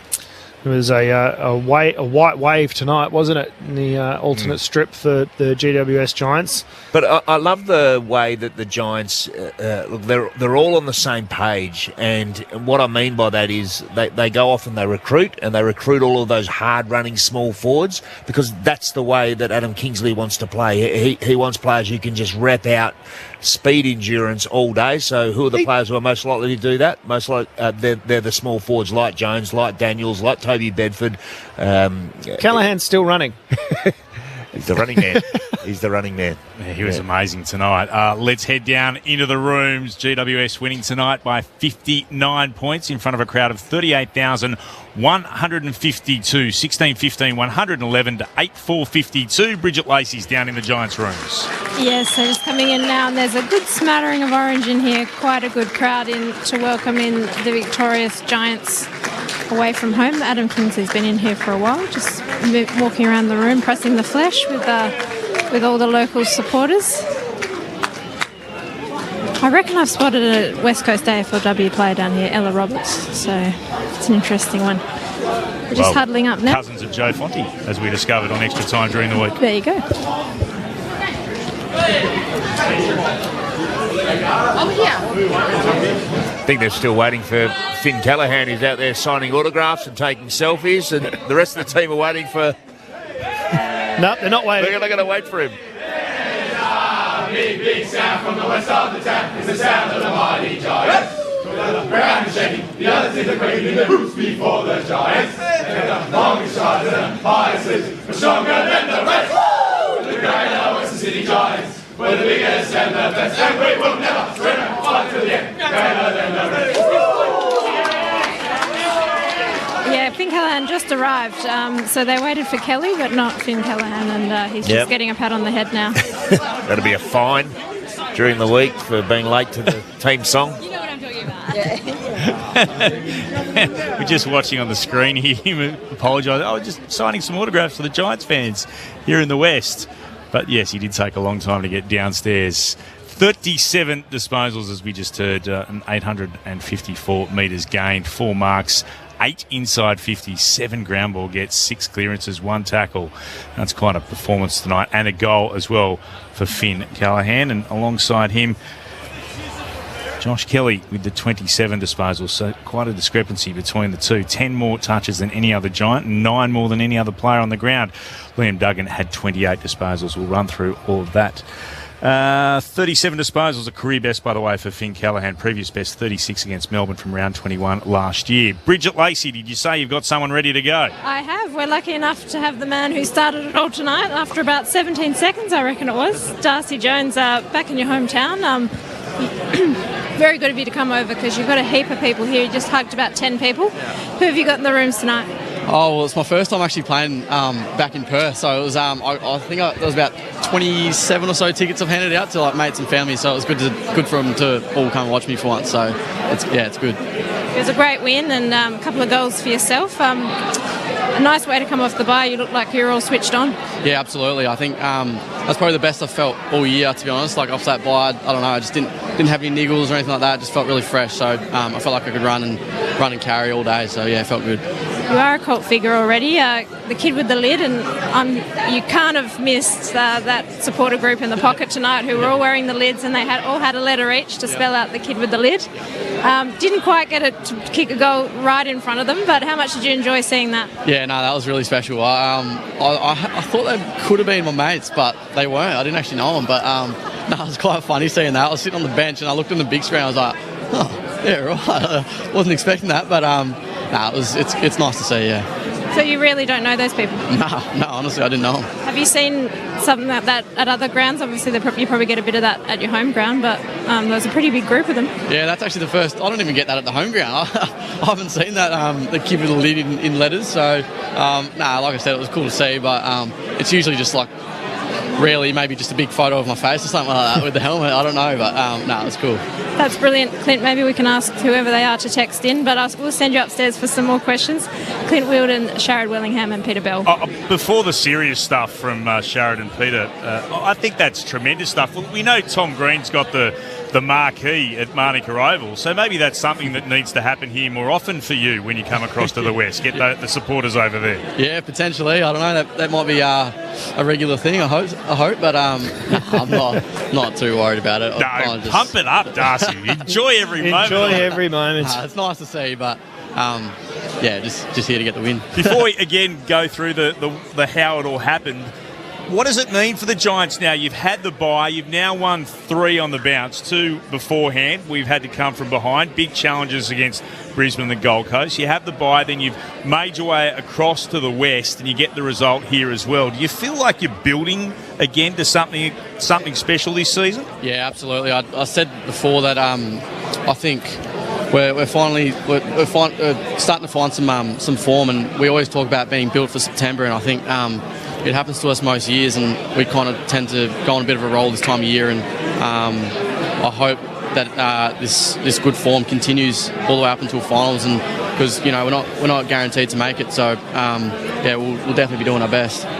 Das, what do you think has been the key to that turnaround in form? What are the key aspects of it? I think a big part of it is like our pre-seasons are like they're pretty intense. So like we really, we go quite hard. So we have that back end fitness, and I think, to be honest, like it happens most years, we tend to run over teams towards the end of the game. So I think that's a big part of it. I think with most teams, they have things that they need to fix up at the start of the year, and their best footy, some teams tends to show at the end of the year. So that's the case for us. So yeah. Just that running power that you kind of employ through the game. Are there a lot of different running patterns and specific kind of roles that require different running abilities? I know the role you're playing, you obviously have to stretch really hard to goal. You've got Finn Callaghan, who, honestly, the first time I've seen him play in real life, and his running power and ability to cover the ground is just incredible. Is that all built off pre-season, or is a lot of that coaching? Oh, both. But, like I said before, we work so hard in pre-season, and everyone at the Giants backs Finn in to just, as soon as he gets the ball, just drive his legs, because no one's catching him, and even if someone does get a hand to him, he's just got that power and strength. He can either shrug the tackle or get rid of the ball. So he's so dangerous for us, and he's only just getting started. So it's very exciting for us. The other one who really impressed us up here was Exo Halloran. So talk to us about him and kind of where his developments kind of come through and what more we can kind of see from him. Yeah, well, I think, you're right. He played a very good game today, or tonight. He's exciting. He's just a bull, and he's another one we just back to.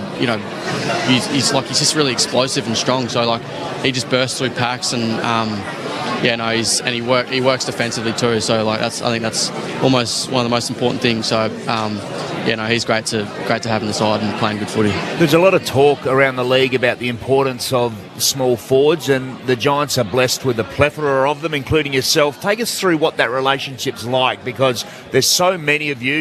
You're all very capable, and I'm sure you challenge each other, but you must also be very tight knit as a group within the group.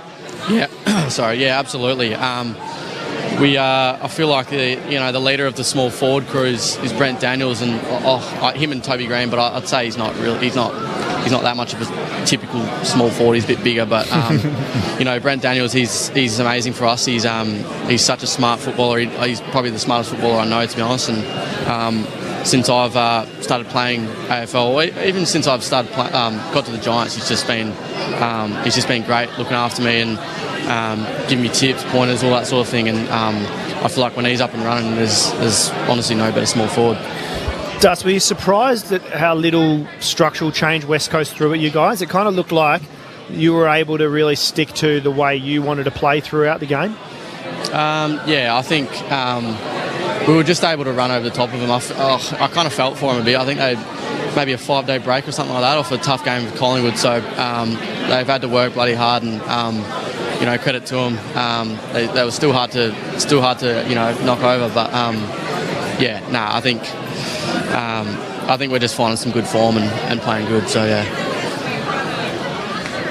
Milestone goal tonight for Toby Green. Hicks his 400th. Oh, jeez. And there was no reaction, and we actually thought, has he missed? Because we thought Giants had come from everywhere. Was that one that you guys were just unaware of, the milestone for him, just the second Giant to kick 400? Well, yeah, that's the first I've heard of it. I actually didn't know. But there you go. Geez, I feel a bit bad now. I should have got around him. You guys got to go around him now. Yeah. No, I'll try to find him and get around him. I think that's a pretty special milestone, so I'll go and tell him well done. I wasn't trying to make anyone feel bad, but when a milestone's coming up and you expect everyone to pile on top, and we were like, that explains it. You guys didn't know about it. I think it would have been handy if the club would have let us know that he was potential to kick his 400th.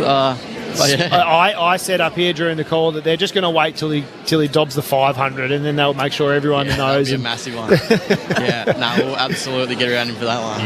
You couldn't rule that out. Go and speak to the general manager of football. Say, what's going on? We need to know these sorts of things. Yeah, absolutely. I'm really keen.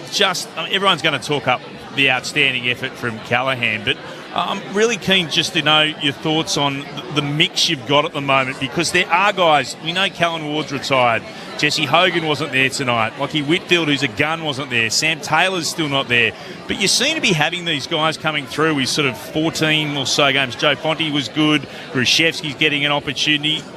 James Leake looked pretty good out there again. Like some of the youngsters that are coming through this Giants side. Yeah, no, it's we're lucky to have that depth. So I said it to someone during the week. I think like when we got big names like Lockie Whitfield, Jesse Hogan come out, we've got people that can fill the roles. Like Grew coming in for Hogs is just like, I don't think anyone was worried about that at all. Like he's just been dominating VFL and he knows his role and position so well, and we're all extremely confident.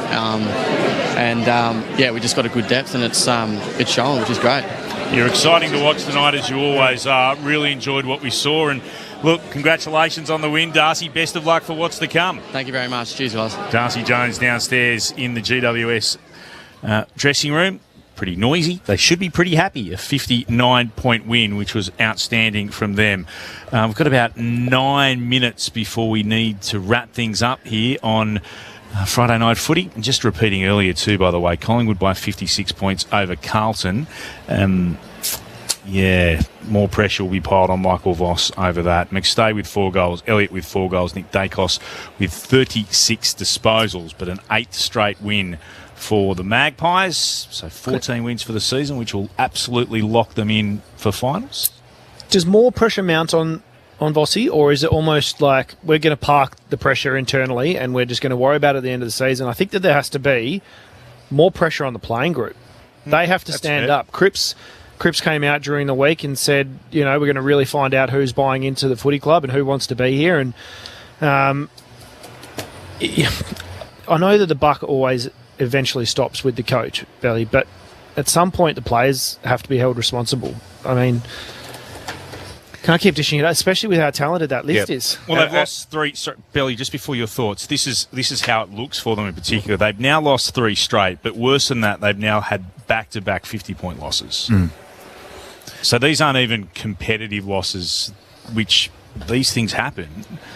These are 50 points plus for a team that was expected to play finals and are now not going to play finals. From reading and hearing what the leaders, as in Rob Priestley, heard Brad Lloyd the other week as well, and the senior players, it feels like there won't be any decisions made until the end of the season. And then it's a matter for the club's leadership to try and ascertain, is it the senior coach or is it something else? And if it's something else, then perhaps there'll be other changes around the assistant coaching personnel, which we've seen before. We've seen it happen with Richmond many years ago, many other clubs. They review what's going on. They talk to a lot of people. Graham Wright's an experienced administrator, and then make a recommendation as to what changes need to be made.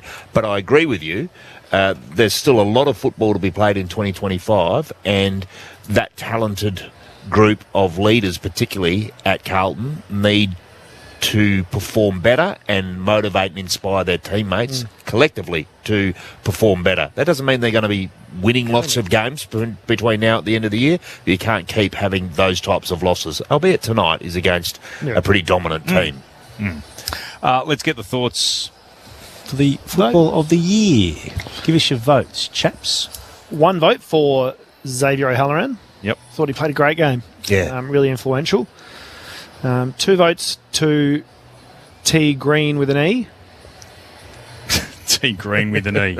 That's Toby for everyone listening at home going, what is Sherrod talking about? 3 goals for, couple of fend-offs, fend-offs and then stand over your opponent. Yeah, I just liked it. I like that kind of player. A showman, it's a bit of arrogance. It's a bit of stature, I suppose. The game needs pantomime villains. Correct. That's what when everyone was booing him, I was like, I don't mind that. I love it. I'll guarantee everyone goes, oh, no one likes booing.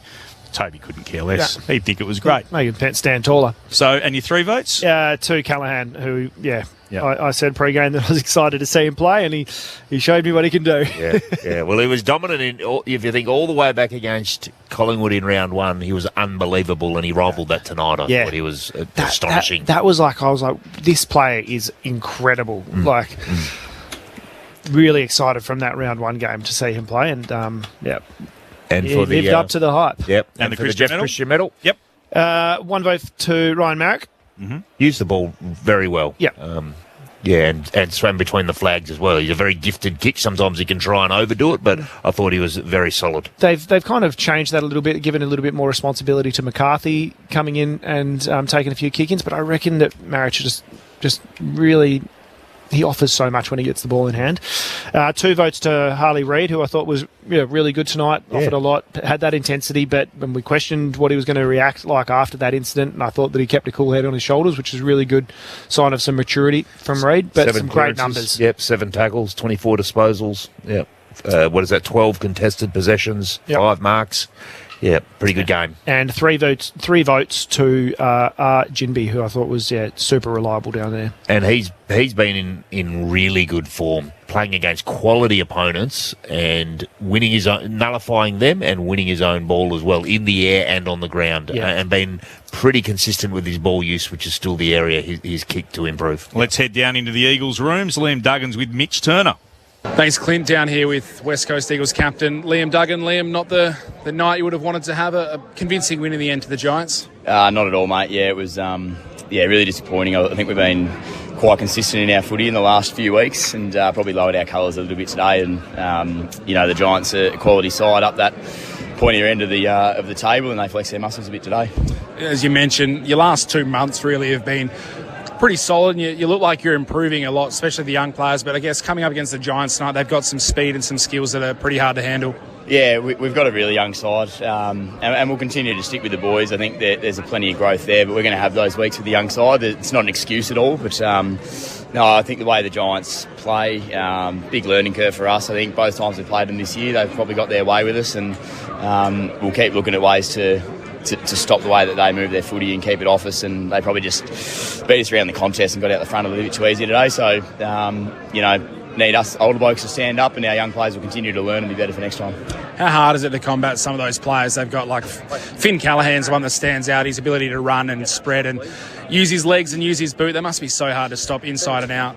Yeah, they've got some beasts on the inside and some real running power on the outside, and they really showed it today. They play a really hard style of footy to play against. They're very good contested, but then they hold a lot of width and length in their game too. So they really back in the way they go about it, and they've been doing it for a few years now and have really got it down pat. So you can name players all across all 3 lines there really, and they just got on top in every area.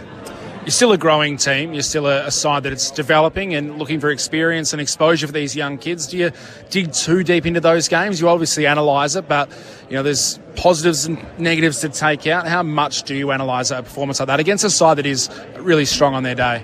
Yeah, we'll analyse it the same way that we've done the last 2 months. Like you say, we've been quite consistent in the way we've played our footy. I think it's been because we've been quite consistent behind closed doors in the way that we've reviewed games, previewed games and trained. So it'll be no different. We won't harp on it, but we'll definitely have a look and see some areas. I think there'll be some pretty key areas that we can identify, and a lot of the time when it's 1 or 2 major things, it's you can shift your focus to those and work on them during the week. We've got a 9-day break. We play next Sunday in Adelaide, so we'll be able to have a good look at it and train it, which is the most important part. Liam Duggan downstairs. You'll hear more of that interview tomorrow on Sports Talk. If you're here in the West, we'll also at about 11:15 be joined by the retiring Sonny Walters. Really keen to have a chat to Michael Walters. So if you're listening on 720 ABC Perth, ABC WA, you'll be able to hear myself, Peter Bell and Glenn Quartermain, Michael Walters, and we'll hear all from that Liam Duggan interview tomorrow on Sports Talk. Of course, Grandstand AFL will kick off if you're on the East Coast and then take you to the early game, Essendon versus the Gold Coast Suns. But that wraps us up here at Perth Stadium tonight. 2 games. Heaven knows why. But Collingwood by 56 points over Carlton, the early one at the MCG. And then over here in the West, a win to the Giants over the Eagles by 59 points. On behalf of the entire team, thanks for your company. To regular programs, if you're on ABC Radio,